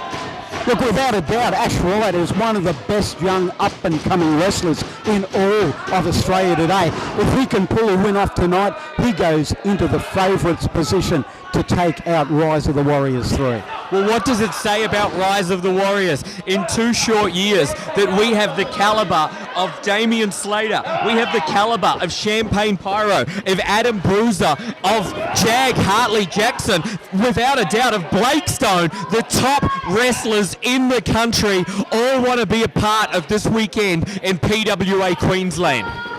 It says it all. It's the best weekend in all of Australian pro wrestling today. Rise of the Warriors 3 here in Cleveland tonight and tomorrow night. Best in the country. All the best wrestlers from Queensland, from New South Wales, from Victoria, from South Australia. They're all at it for the ultimate prize. Look at that leg lariat from a man that weighs 111 kilograms, Jag Hartley Jackson. Jackson has wrestled, Mr. J, wrestled extensively, obviously all over Australia, but he has also wrestled in Japan and in America. A lot of international experience. Ash Riot recently completing his first tour in the United States, getting a lot of overseas experience, a lot of overseas training from seasoned veterans while he was over there. But this is a man, however far he has come, with 2 years in the sport. And he is in there with a man who has wrestled for about 10 years in this sport, in Jag. And right now, I think that is what we are seeing come to the forefront. That is the experience of Jag. And look at him just peeling the skin off his chest with that knife edge chop. Jag, you'll notice, is a very methodical wrestler. Oh, but look at Ash Riot, just drop kick the legs right out from under. Knee strike right to the head, boot to the midsection. DDT! He He's staggered out there. Ash Riot, though, trying to get into position to take the advantage. Daniel Beaumont slides in. 2 count only, gets the foot on the ropes. Once again, we're talking about experience. Look at the ring general out there, knowing where he is at all times and getting his foot on that bottom rope to break the count. He doesn't need to break a sweat, lifting the shoulder, lifting that body weight. All he has to do is lift that leg. Ash Riot, first with the shoulder of the midsection, then with a big forearm shot. Now he's back up on the very top rope, launches himself, flying crossbody for 1 and a 2.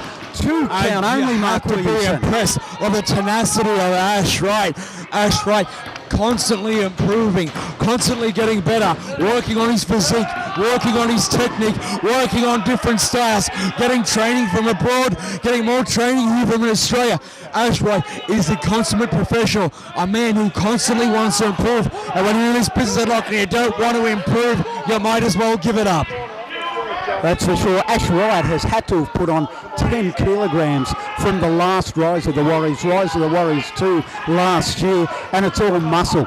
He is a young man on his way up. But I was going to say earlier, Jag Hartley Jackson, wily veteran, no wasted movement by Jag Hartley Jackson. Look at him go in, bang, big elbow right to the throat, Mr. J.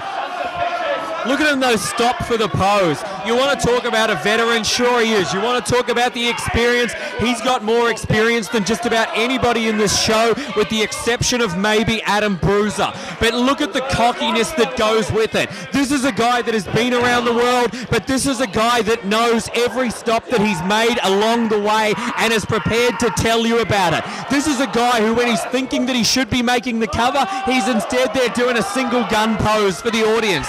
Look at him hold it there. Double birdie salute, dropping down with that old school backbreaker on Ash Riot. Jag Hartley Jackson thinks he has things going entirely his way. He has slowed the pace considerably. Also raising the ire of the fans here at Cleveland Assembly Hall tonight, Mark. Let's just say the man is as popular as pubic lice, Headlock. Didn't Johnny St. Michael have that in his beard? I heard that's why he had to shave it off.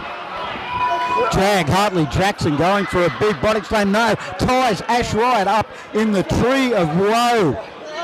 Putting the boot right across the throat. Referee Daniel Beaumont asking him to break, telling him to break, ordering him to break. If you will. And now he's stomping a chug hole in him. He is stomping an absolute chug hole in him.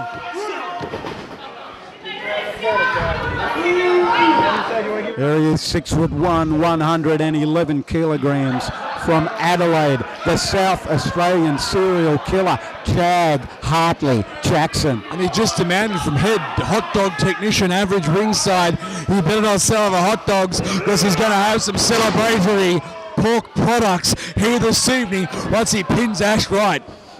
Come on, who wants that? He is a man's man. He is not afraid of swine flu. In these dire times, he is happy to still get a bit of pork byproduct in him. Stomped right between the shoulder blades by Jag Hartley Jackson. I think just looking for some hair care tips, perhaps, from Daniel Beaumont there, stopping for a chat. Jag sort of sporting a bubadoo at the moment there. His haircut looks like he lost a bet, same as Daniel Beaumont's. Getting back to the action in the ring. Ash Riot down. Jag Hartley Jackson jaw-jacking to the crowd. Ash Riot trying to make it back to his feet. The crowd are chanting, "Let's go, Ash Riot, let's go." If you're oblivious to the chants at home, Ash Riot is a hometown favourite. The punters want to win. Oh, and what a lay it there. What a close line in the corner from Jag Hartley Jackson to Ash Riot. Again, Jackson whips him into the corners, charges in with a huge elbow smash. Ash Riot down to one knee, but certainly I still say it is far too early to count out Ash Riot. Ash Riot has come back from worse and walked away with a victory, and I believe that he could possibly do the same here tonight, but currently things still going the way of Jag.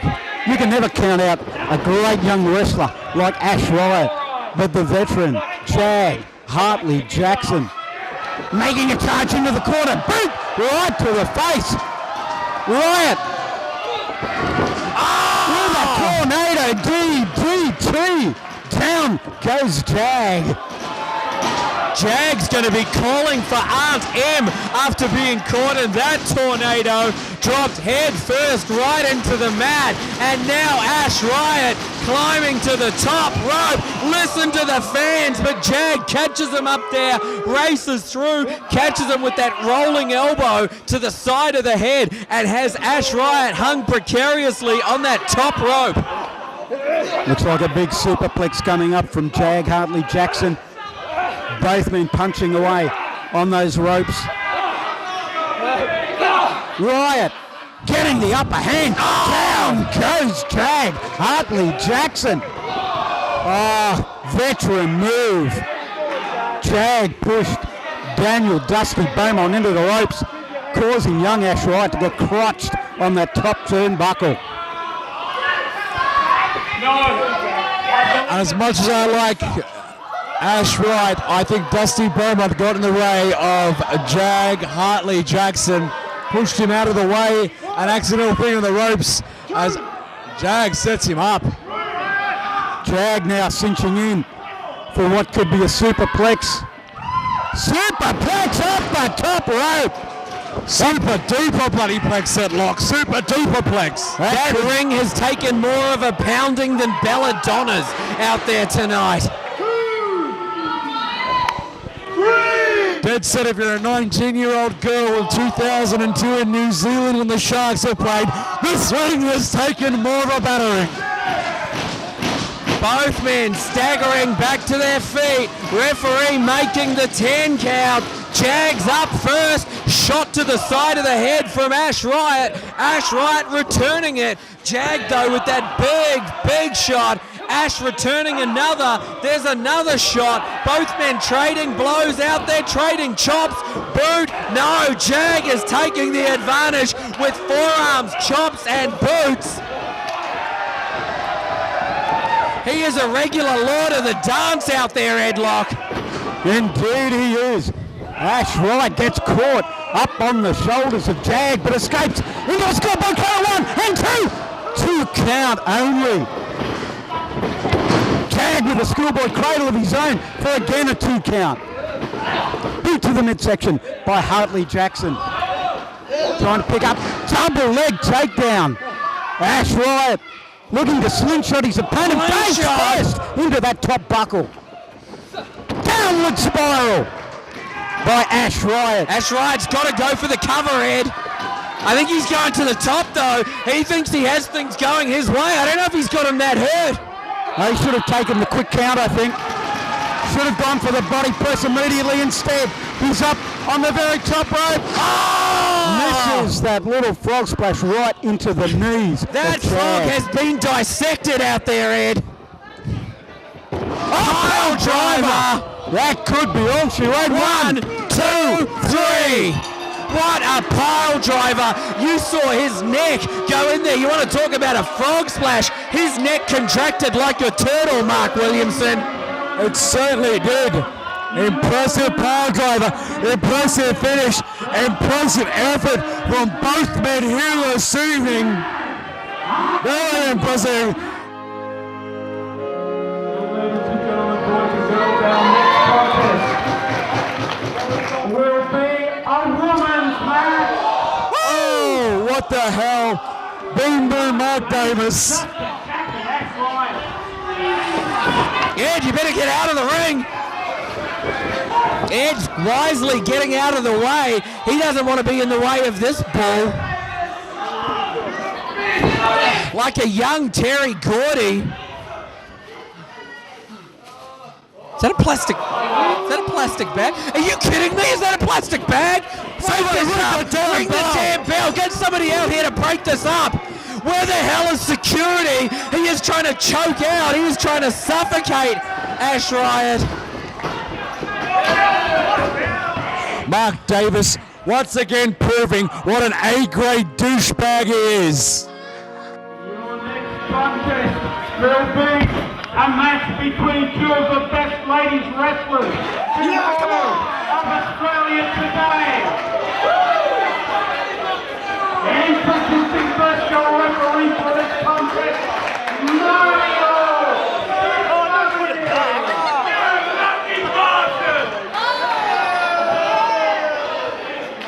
One ball to a finish, introducing first, weighing in at 60 kilograms from your dreams, Jessie McKay! Everybody's favourite girlfriend, Jessie McKay, is back in Queensland. I like to call Jessie McKay the old brand of PWA Queensland wrestling because she keeps everything regular. She keeps it regular. Jessie McKay recently returning from a quick tour of Shimmer in the US, was there for, I believe, a couple of their DVD tapings to be featured on a couple of releases. Fought international talent as well as a couple of other wrestlers that the viewers of PWA Queensland may be familiar with. Kelly Skater was over there. I believe Madison Eagles was over there as well. Tennille Taylor, all of them over there for the recent tapings. Look, is excited. Look is giving Jessie McKay 3 thumbs up. Actually, I think that was his mic. I think that was the mic he was holding there.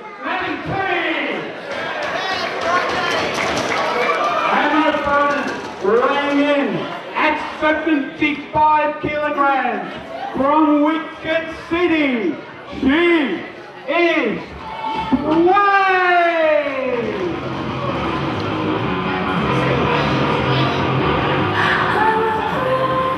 How much of Jess McKay's height would you say are legs? I'm guessing about 4 feet. I'm guessing about 4 feet of legs. Now look, I don't want to sound like a grubby old pervert, so I won't even look at her legs. But she's just some... Look at Sway. Look at Sway. I do love Sway. I do love Sway. Hey, look. I'm trying to pull it partially down. I've been accused of being a chauvinist. I've been accused of being a pig. I've been accused of being a woman lover way too much than I should be. Sometimes I like wearing an underwear, but you can't blame a man like me for that. It's comfortable. Anyway, what a match this is. I think Chris Brown has shown to all of us it's okay to wear women's underwear on your head, Mark. You've got the old brand of Queensland wrestling against the giant turd of Queensland wrestling, Sway. Jessie McKay will keep Sway regular. Going for a tie up there. Sway's not so sure about it. Sway with the height advantage. The experience advantage goes to Jess McKay. Like I said, Jess McKay recently returned from getting a little more international experience. Not her first time going international either. Let's just say, Sway's a miserable person. Always got a scowl on her face. Always been a sookie wah-wah. Goddamn. You know, no wonder Sorrow calls himself Sorrow after dating someone called Sway. Jeez, bloody Louise. If I was to date someone like Sway, I'd hang myself in a bloody shed. She's a miserable excuse of a woman. And by God, I find it amazing there's a bloke that wants to date her. But while we're talking about Sway, if I can do a quick plug for all of those interested at all in women's wrestling, crossbody cord, best vantage point for that move looks to be about right here, or perhaps where that referee was. But for a quick plug, I just want to say our Fortitude Valley show, last woman standing, Kelly Skater and Sway, the biggest bloodbath I have ever seen in a women's wrestling match.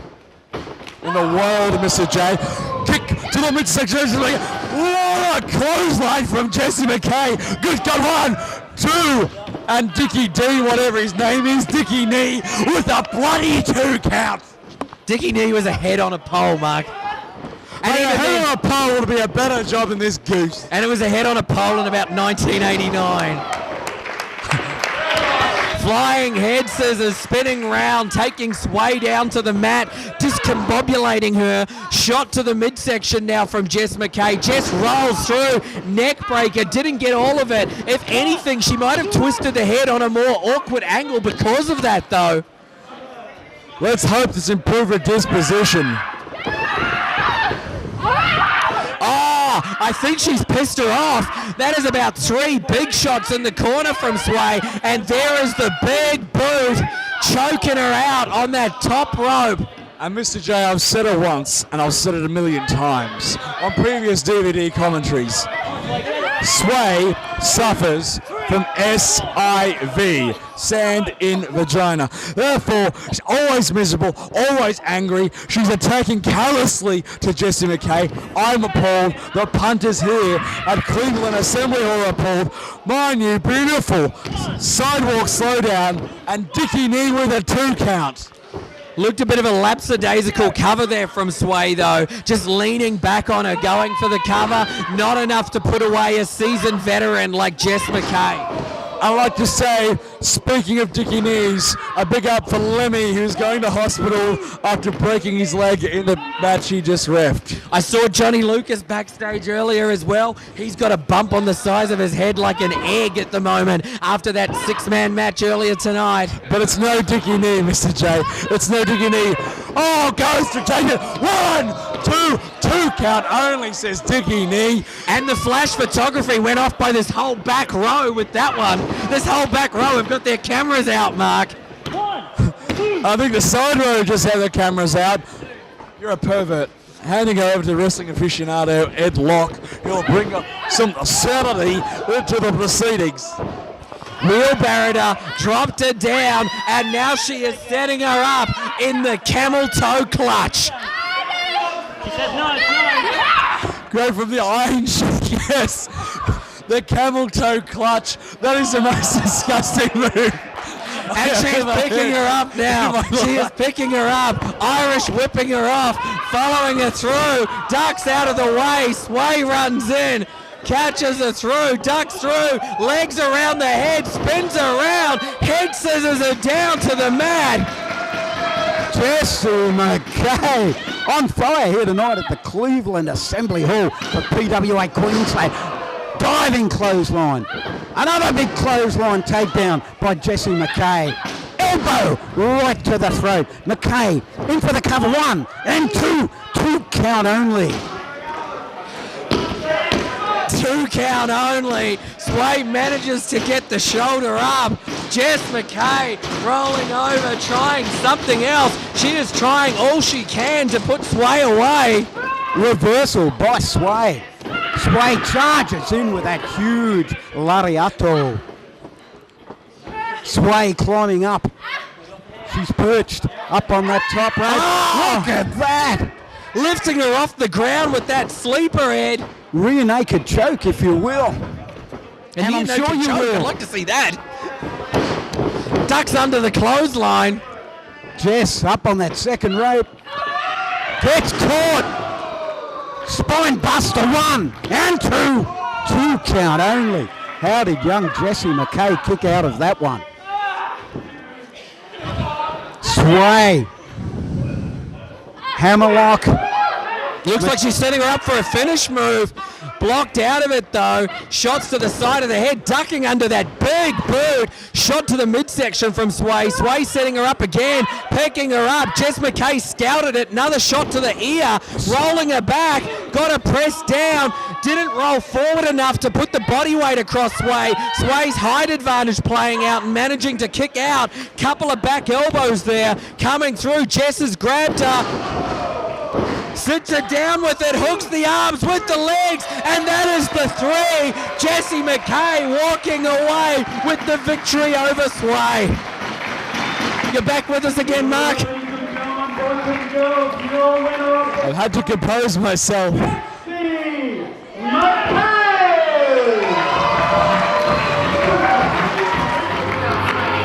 This will be a Block G match. Introducing first your referee, Pyro, Damian,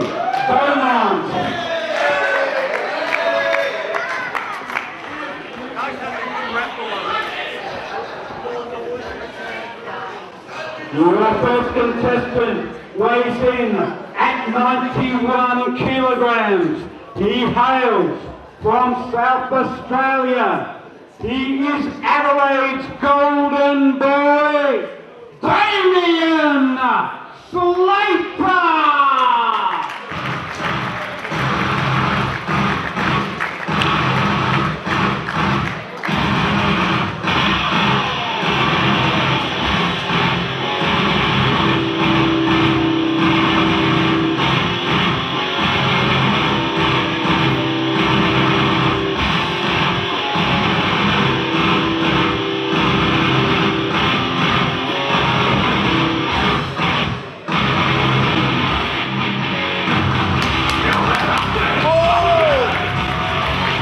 And if you want to talk about wrestling excellence, you don't have to look any further than Damian Slater.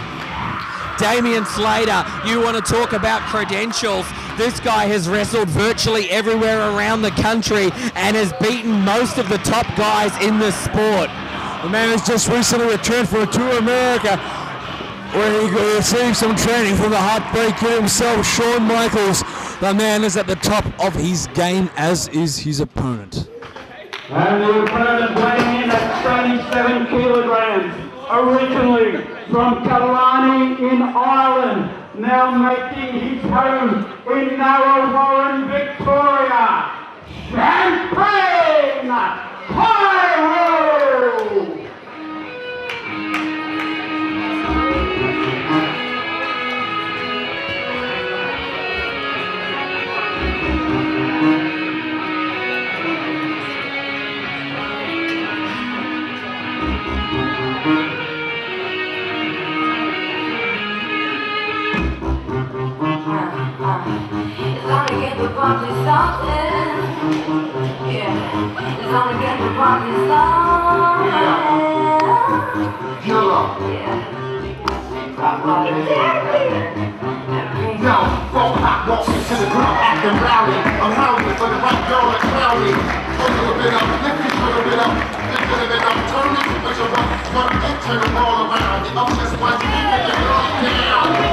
Champaign Pyro also making his return to PWA Queensland, another veteran of Rise of the Warriors, bringing it up for this year's tournament. Certainly is now. I think he's got something to say. Allow me to give you a formal introduction. Standing in at 7'6" and weighing in at a slim 383 pounds. They call me the Emperor of Eternia. They call me the ruler of Cybertron. They call me Master of Asgard. You may as well call me Spider-Man because I am freaking spectacular. Ladies and gentlemen, the next evolution, Champaign, somebody call the police, that man is stealing the show, Pyro. Champaign Pyro never at a loss for word in talking about himself, and well, I think he may have sort of outed himself as a bit of a nerd again there, Mark. Somebody called Constable Digsby of the Cleveland Police. He said he's going to steal the show. Yep. He's admitted to a crime. Let's see here. This match, been looking forward to see this match. Two young athletes, two guys that have made their name around Australia, have wrestled around this sunburnt nation of ours. Carlo, look up there, but Damian Slater has the slight size advantage over Champaign Pyro as Dusty Beaumont makes a standing 10 count there, breaking the 10 count. You want to talk about what a tournament Rise of the Warriors is. You want to talk about what a promotion PWA Queensland has become in 2 short years. You want to talk about all of the wrestlers that are entered in this tournament. I can tell you now, just from looking around this crowd, there's at least half a dozen wrestlers from other federations, from other places around this country, sitting in here tonight just wanting to watch this show and dreaming of being a part of it next year, in upcoming years. They are here to scout the talent, to scout the show, and perhaps to try and slip you some money, Mark, so you'll put their names into the hat for next year's show. Haven't heard him, but my pockets are deep. Anyway, back to the action in the ring. Champaign Pyro there with the right arm of Damian, the left arm, I should say, of Damian Slater. Arm drag takedown there, stitches in the up. Beautiful stuff from Damian Slater. Damian Slater working over that left arm of Champaign Pyro. Just a stomp right to the bicep. Damian Slater, front face lock applied. Referee Daniel Dusty Beaumont asking Pyro, does he wish to submit? Pyro replies with a single leg takedown and a leg grapevine. Bringing him back down to the mat, dropping him down, got the arm, wrenching back on it. Pyro makes it to the ropes. I'd like to introduce, I need to go backstage to officialise some main event things, but I'd like to hand you over to another wrestling aficionado, another doyen of Queensland wrestling, Handsome Michael Schultz. I think it's the first time that Handsome's actually joined us for a live telecast. It's been a while since I've even commentated with you. Good to have you back. Good to be here, Mr. J. Ed Lock, it's great. This is actually the second time I've ever been live with you. I did the first match of PWA Underground live with you. Remember that absolute classic between Kyote and Phoenix. But here we are tonight. The top wrestler in South Australia against arguably the top wrestler in Victoria. They are tearing it up here. Damian Slater is the most proficient mat wrestler I've ever seen. Look at him taking it to Champaign Pyro. Champaign Pyro down on the mat now as Damian Slater works on the arm and works on the shoulder. Pyro using that wiriness to his advantage, spinning round on it, trying to come up, trying to alleviate some of that pressure, pushing Slater back, using that to his advantage, coming through. Slater goes underneath, grabs the arm, takes him down, back to almost the same position, Ed. Beautiful arm drag by Damian Slater into a short arm bar and shoulder lock. Referee Dusty Beaumont asking, will Pyro submit? His shoulders are also down. Handsome Michael, what's your take on this situation? He's there. He's got the knuckle lock. He's using his strength. He's using his power here on Champaign Pyro. Now going for a key lock. Probably a more solid lock the key lock would have been, but he's turned it into a whip. Champaign Pyro blocks the whip. Big boot there by Champaign Pyro, followed up by a back elbow by Damian Slater.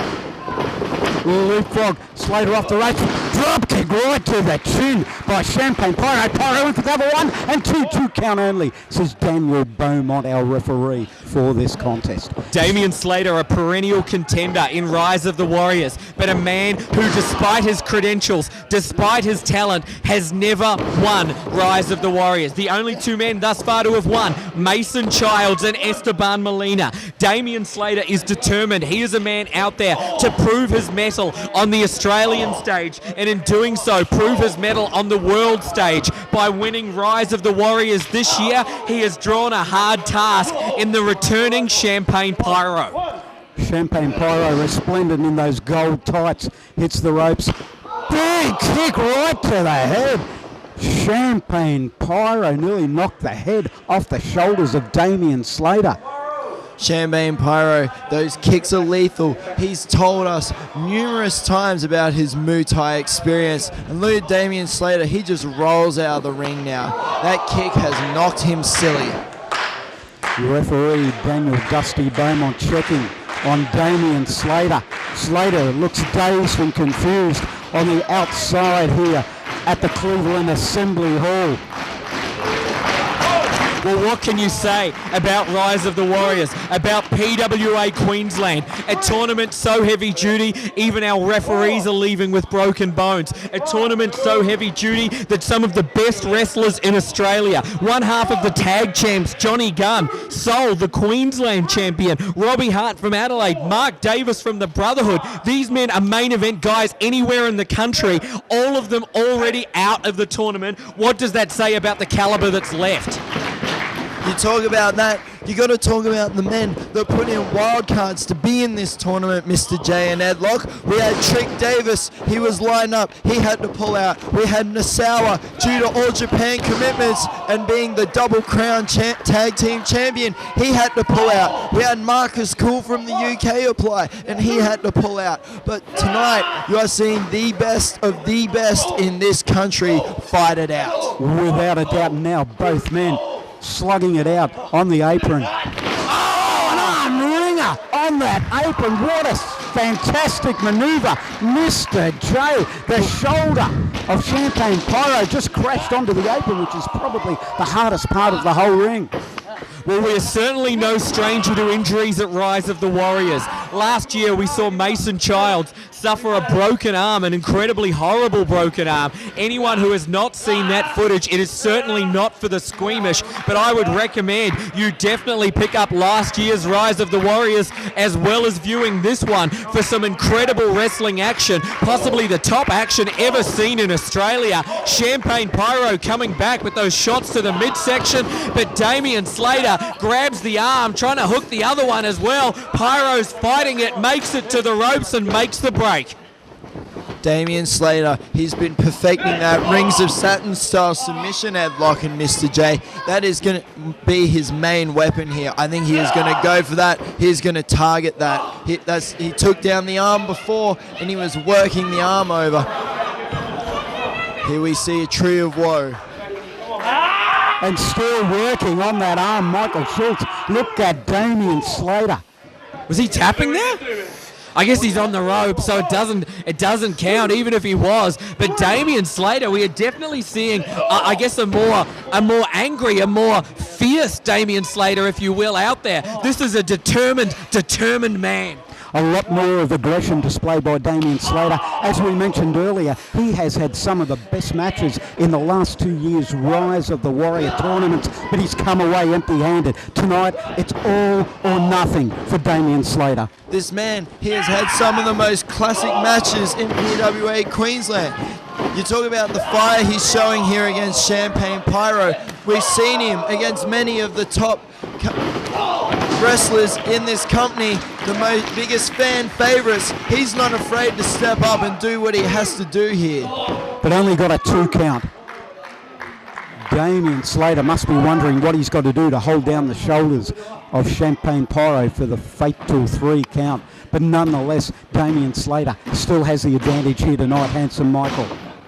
And these fans, they're just taking in this absolute wrestling clinic here at Lock and Mr. J. They don't care who wins this one. They're just enthralled in the action. One of the very best matches tonight so far, and the winner of this match certainly must become one of the favourites to take away the Rise of the Warriors Beyond Thunderdome tournament this year. Well, you want to talk about big matches. We've got another one coming right back after this one. Almost a surprise match, if you will. Certainly, I know that AJ Istria was expecting to face somebody else. He found out only recently exactly who it was he would be facing. But to take nothing away from this match, Damian Slater taking the advantage in this Battle of South Australia versus Victoria. Two of the best going at it out there. Two of the best wrestlers in Australia. Oh, big missile, double-footed dropkick has Damian Slater hung up on that bottom rope. Running knee in the corner there from Champaign Pyro, who definitely has things going his way. Exploder suplex by Champaign Pyro, drapes down across for a 1 and a 2, and it's a 2 count only. Michael Schultz. So close, so close. It's so good to see Daniel Beaumont here in Queensland. Everyone's here for Rise.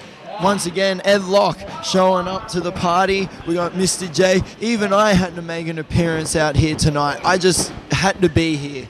I've been running around backstage, doing backstage stuff. It's true, I'm one of the backstage guys, but I had to come out here and be part of the action. Pyro perched on the top rope, moonsault coming up. Slater moved out of the way. Pyro crashed and burned. Rolls him up. No, comes through with it. Setting him up for that submission hold. The Rings of Saturn, as Schultz mentioned a little bit earlier, has it really cinched in and quite near centre ring. I don't know if Pyro can escape this. Look at the torque on that arm. That is a sickening hold. There he goes. He's trying to float it through into a roll-up once again. No, goes for the standard pin. Only a 2 count for Damian Slater. Damian Slater, one of the smoothest wrestlers in all of Australia today, never ceases to amaze me. Great wrestler, has wrestled all over Australia and throughout the USA. And Champaign Pyro definitely favouring that shoulder and favouring that arm now that has been targeted for just about this entire match. Being brought up now the hard way. Damian Slater is climbing. Both men are climbing up onto that second turnbuckle now, but on the outside of the ring. Both men standing up there. Not sure exactly what is being set up currently, but it certainly does not look good for anybody in the front row. Both men to the top now, setting him up pump handle. Looks like he's trying to pump handle slam him from the second rope there. Slater fighting out though with those elbow shots to the back of the neck. Champaign Pyro is just hanging up there. Slater introducing him head first into that top turnbuckle and now climbing up there after him. Damian Slater up top. Sunset flip bomb drops him on the back of his head for 2 and 99 100ths there, lads. 2 and 99 100ths. I thought that was a sure finishing manoeuvre, that sunset flip bomb off the top by the golden boy Damian Slater. How in the hell did Champaign Pyro kick out before the count of 3? Big forearm uppercut by Slater. Slater rams the head of Pyro into that top turnbuckle. You can say what you want about Champaign Pyro's arrogance, his egotisticalness, his charisma. He's got it all, but he also is one of the toughest wrestlers you will ever see. Without a shadow of a doubt. Gory special by Damian Slater into a face buster. Damian Slater rolling over with him. Could this be enough finally to put him away? Only a 2.5 count. No, he's rolled back, got the arm again, wrenching down on it. Could this be what he's been setting up for all along? The cross. No, Pyro's rolling out, rolling him back, getting a 2 count of his. No, he's setting him up. He's got that triangle. Went from the cross-arm break of the Jujikatami into that triangle choke. Looks like Champaign Pyro could be fading away. Arm goes up once, it's down once, down twice. There's still life. It's still fighting Champaign Pyro. You can't count this guy out ever. Preaching against the leg there. Champaign Pyro's turned it over and he's turned it into an STF there. Great counter wrestling by Champaign Pyro. We've seen many men use this hold before, but this hold in Australian wrestling is only known, used by one man, a good friend of Champaign Pyro, Spike Steele. Come on, Slater, what are you saying? Damian Slater makes that bottom rope, forcing the automatic break. Champaign Pyro came up with the desperation reversal there. Absolute desperation. And it's neutralized the match here, Ed Lock and Mr. J. What a cracker of a match it is, Michael. It's certainly turning into be one of the matches of the night, Ed, but going in, I don't think that's any surprise with these two talents.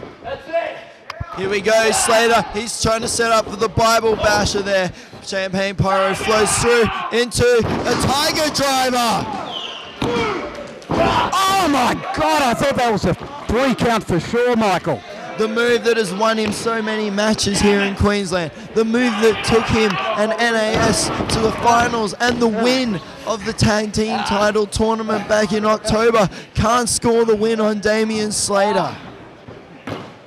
This is epic, Ed Lock and Mr. J. This one has been epic. We have seen a night of so many great matches, but at this stage, this one is possibly surpassing them all, and just pure wrestling excitement in pure wrestling action. Again, that rings of satin applied. That's it, that's He is tapping. Damian Slater has advanced in the Rise of the Warriors tournament. Once again, Damian Slater goes on his way to the second round. Ladies and gentlemen, boys and girls, the winner of this contest, the golden boy, Damian Slater!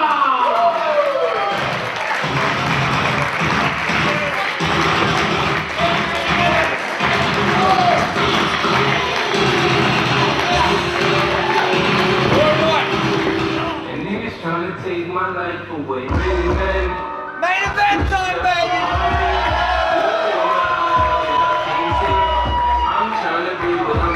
I don't have a shirt on. Niggas trying to take my life away.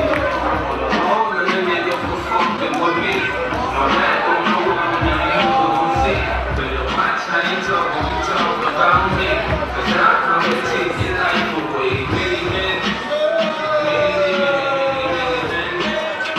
Wish death on me, Lord. I don't cry no more.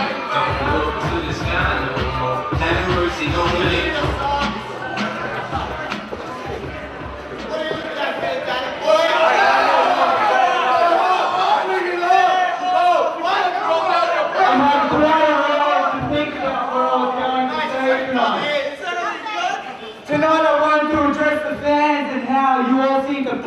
like to humiliate me every month. I wanted to talk about why we just couldn't get along. Because we don't like you. After all, at the end of the day, did I really do anything wrong when I defeated Robby? Did I do anything wrong when I became someone you can be proud of? Did I do anything wrong when I proved that I was the ultimate athlete? I ask you, what am I? I ask you, what am I? I ask you, what am I? I ask you, what am I? No, I'm not. I'm the ultimate athlete, Istria. And tonight is my vindication. Tonight I cement my legacy in Australian wrestling. I'm passionate about this, so you all better start supporting me, because this is a bandwagon you should jump on.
Introducing our competitors for our main event this evening.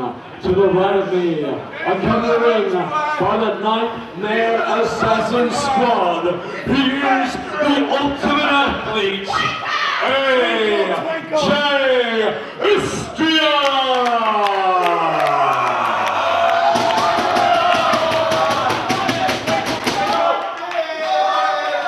Introducing to my left, from New South Wales, weighing in at 128 kilos, enter the machine, Blakestone! We saw an amazing wrestling match between Damian Slater and Champaign Pyro. I'm not going to say this isn't going to be a great match as well, Ed, but by God, is it going to be a different sort of match than the one we just saw? Most certainly. Referee Matty T calling for the bell.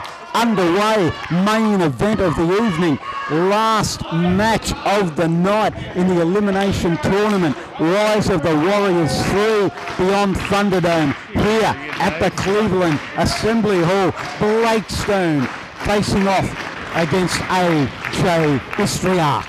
And I'd like to have the pleasure when Nasawa had commitments in All Japan Pro Wrestling. I had the pleasure of booking Blakestone. I've had problems with him. I've worked with him in the past. I've had problems with him in the past. He's beaten the producers out of me. He's beaten the producers and people for me. And I've been looking forward to this match. This is the time. I've been through here in PWA Queensland. I've given Istria credit where it's due. He might seem like a wanker, but he's an extreme athlete. He's the ultimate athlete in my book. I'm giving the chance tonight to go against one of the best, one of the biggest, one of the baddest wrestlers in Australia today, Blakestone. Blakestone outsizing him.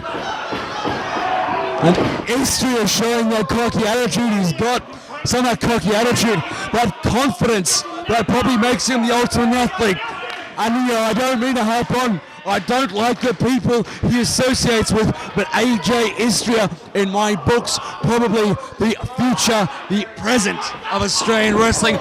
Tonight is his night to shine. But to shine, he has to overcome the huge form of the machine from Sydney, New South Wales, Blakestone. AJ Istria wasn't a part of the tournament for last year's Rise of the Warriors. He said recently in an interview that he felt almost neglected and he felt he had to work extra hard through the year to get to it. And look at that cartwheel. Look at him do just that and use his agility and speed to try and overcome the man mountain that is Blakestone, the nigh invulnerable Blakestone. AJ Istria certainly has his work cut out for him. Blakestone with that tight side headlock, gets fired off into the ropes, but a huge shoulder block puts down AJ Istria. Again, Blakestone off the ropes. Big leapfrog. Block. Down goes AJ Istria. Flapjacked him down, hit him with a big clothesline, caught him with a second one. He's popping like a pinball out there, Ed. Certainly is. Front face lock applied by Blakestone. Hooks that arm. He's looking for a suplex. Will it be a snap? No. It'll be a vertical. Delayed suplex. Crashes him into centre ring. Look at that vertical suplex. Blood rushing to your head. You lose control. You lose balance. You're not sure where it is. And Blakestone is capitalising on it. AJ Istria trying to get speculations about him. Blakestone just clotheslines him out of the ring and poses for the crowd while the Nightmare Assassin squad are helping him up. I'd have to say, extremely smart tactic from Blakestone, keeping the action in the ring. He doesn't want to go outside. He doesn't want to have to face potentially a 4-on-1 advantage AJ Istria has with a Nightmare Assassin squad. They haven't cheated so far tonight. They've actually called it. They've been down the line. They'll let their competitors win the matches fairly and squarely. They've been there for moral support. You've got to get behind him. And AJ Istria, a flurry of forearms to the head of Blakestone. AJ Istria, the ultimate athlete from Virginia, Queensland, just gets turned around. Blakestone putting in those huge elbow smashes. And a wicked chop by Blakestone. Got to be the biggest chops in all of Australian wrestling today. And Mark, I know you've been on the worst end of them. Let me tell you, Jay and Ed Locke, I have had my chest chopped by Blakestone. I've had my back chopped by Blakestone. One of the worst experiences, the most painful experiences in my life. He's gone to 4 corners. You see he put the hands up, went for the block, and Blakestone just gave him a poke in the eye. The old Greco-Roman thumb to the eye. Look at the chest of AJ Istria. It's already welting up from those big chops. Blakestone. We call what's left there a chest, Ed. It looks more like mincemeat. Blakestone measuring his opponent, picks him up on those broad shoulders in a fireman's carry position. Escape and a drop block by AJ Istria. AJ Istria working on the knee of Blakestone. Istria, of course, the master of the ankle lock, and he's taking the legs right out from under the huge Blakestone. And extremely smart tactics there from AJ Istria, showing why he's the ultimate athlete. Once again, going for the leg, the size of the man of Blakestone. Smart tactics. It's like cutting a tree down, and D-Star, dead set, this bloke is a goose. He's a reason why they should legally allow abortions in this country. He's an A-grade goose, an A-grade pill. But AJ Istria is taking the advantage like he should. If you get an advantage, you take it in this game. You take this game at like body off the top rope. Sorry, Mark, for a count of 2. 2 count only. But AJ Istria is the same, going for that leg smartly like a lumberjack, taking down the big oak tree. That is Blakestone. But look at the power still surging through the machine. He might only have one good leg left, but he still has those mammoth hands, those mammoth arms for the chops, for the clotheslines, what have you. But look at that, he's got the ankle lock locked in. Good kickoff by Blakestone. Drop kick right to the thigh that time by the ultimate athlete, AJ Istria. That's AJ Istria. He had an ankle lock, got kicked off, straight away went for a leg. Great finding that leg, tearing the knee tendons, tearing everything in the knee, tearing the quadriceps in the leg. Huge stretch, tearing the hamstrings.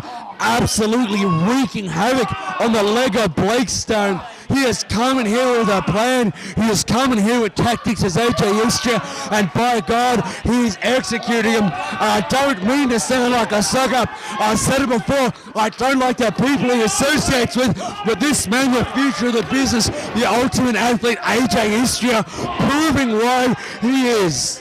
There we go, it's my boy. And that's the sad thing, Mark. He does not have to rely on the Nightmare Assassin squad. He's a great young wrestler. I agree with you. He is the future of wrestling in Australia. He could do it all by himself. Well, what a selection of wrestlers we already have advancing in this Rise of the Warriors tournament to tomorrow night. Either of these men advancing in the tournament, it would make for a hell of a match. The winner of this match, of course, would be facing off against Damian Slater in the next round. And what a match it would be to see Damian Slater versus AJ Istria, or Damian Slater versus Blakestone. Once again, going for the ankle lock. He has that sit straight bang. Middle of the ring. Blakestone needs to reach a rope. I don't think he has a leg string to try to get out. He's hopping up on the one leg, but Istria has it stitched in. Blakestone managed, but he chopped his way out of it. He used that upper body strength, and he has taken down AJ Istria with a massive chop, the loudest chops, the hardest chops in Australian wrestling. Istria wants time out after those chops. He is pleading for mercy. Shot low and just dumps the big man to the outside, right into the hands of D-Star. And Mr. J, extremely smart tactics there. He's chucked him out for his team. You might not agree with him. I've known to do them in the past. I've known to put the boots in to a douchebag ringside when they've been thrown out. Through the ropes goes AJ Istria to the outside. Blakestone was held up there by D-Star and the Revolution, Rick Sterling. He went straight through the ropes and straight into him. He was, I don't even know what the hell you'd say that was, like a cruise missile or something into Blakestone. It certainly was, and let me tell you, I've been out here, I've said a few jokes, I've had wisecracks.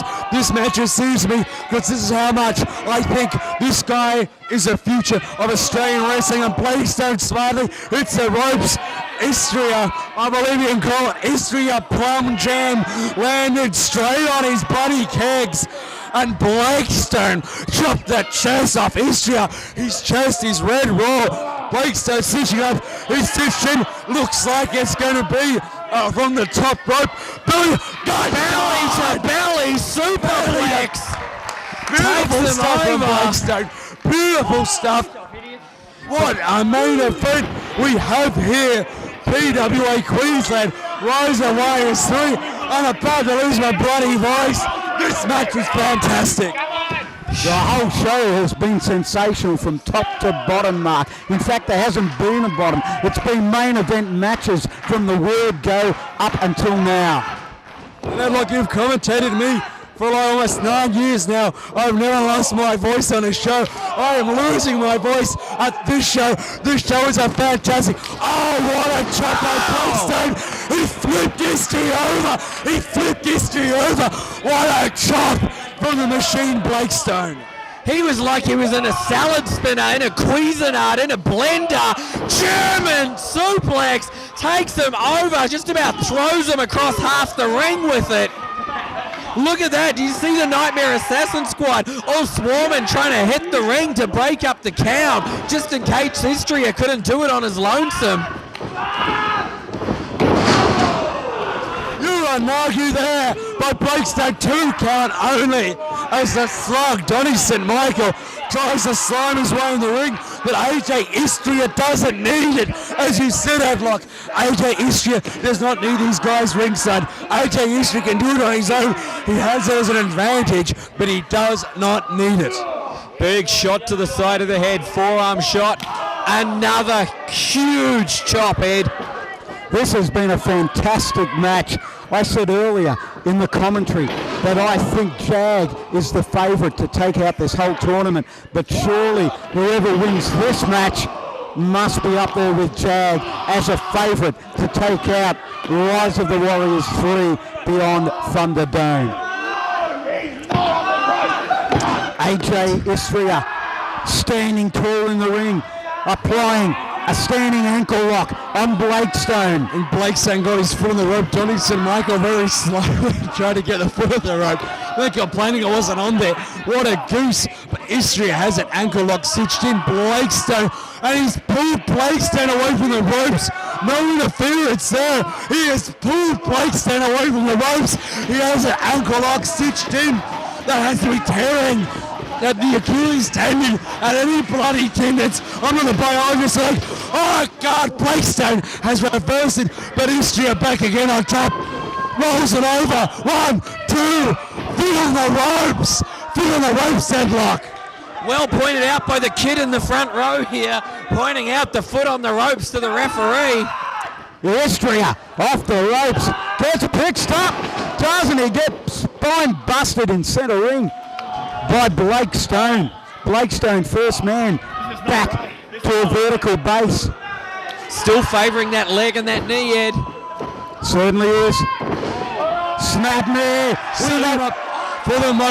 This is the most disgusting move in Australian wrestling. Stinging back chop and a chest chop. Another back chop. Chest chop. A Nightmare Assassin squad disgusted by the moves. He's knocked down Rick Sterling. He's knocked down the reason people should have an abortion, Deacon Star.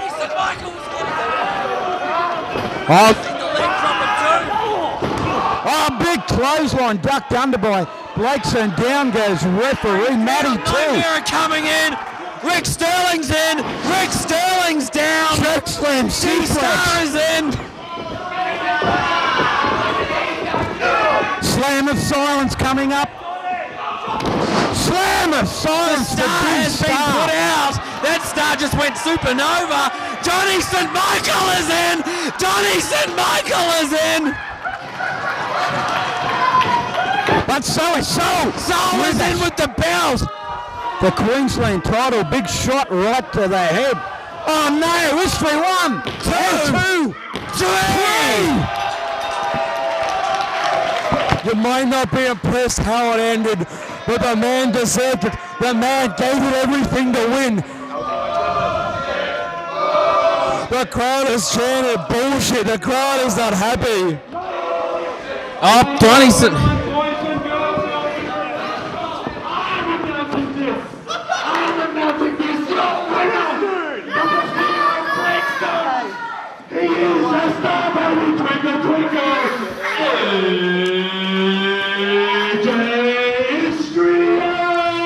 AJ Istria advances in the tournament. You might not like his tactics, but he goes ahead, and what a big night it has been, Mark. A huge night in Australian wrestling, a huge night in PWA Queensland history. But you want to talk about matches for night 2? Carlo Cannon and Sorrow, Mason Childs and Adam Bruiser, Molina versus Jag Hartley Jackson, and Damian Slater will be taking on the Ultimate Athlete.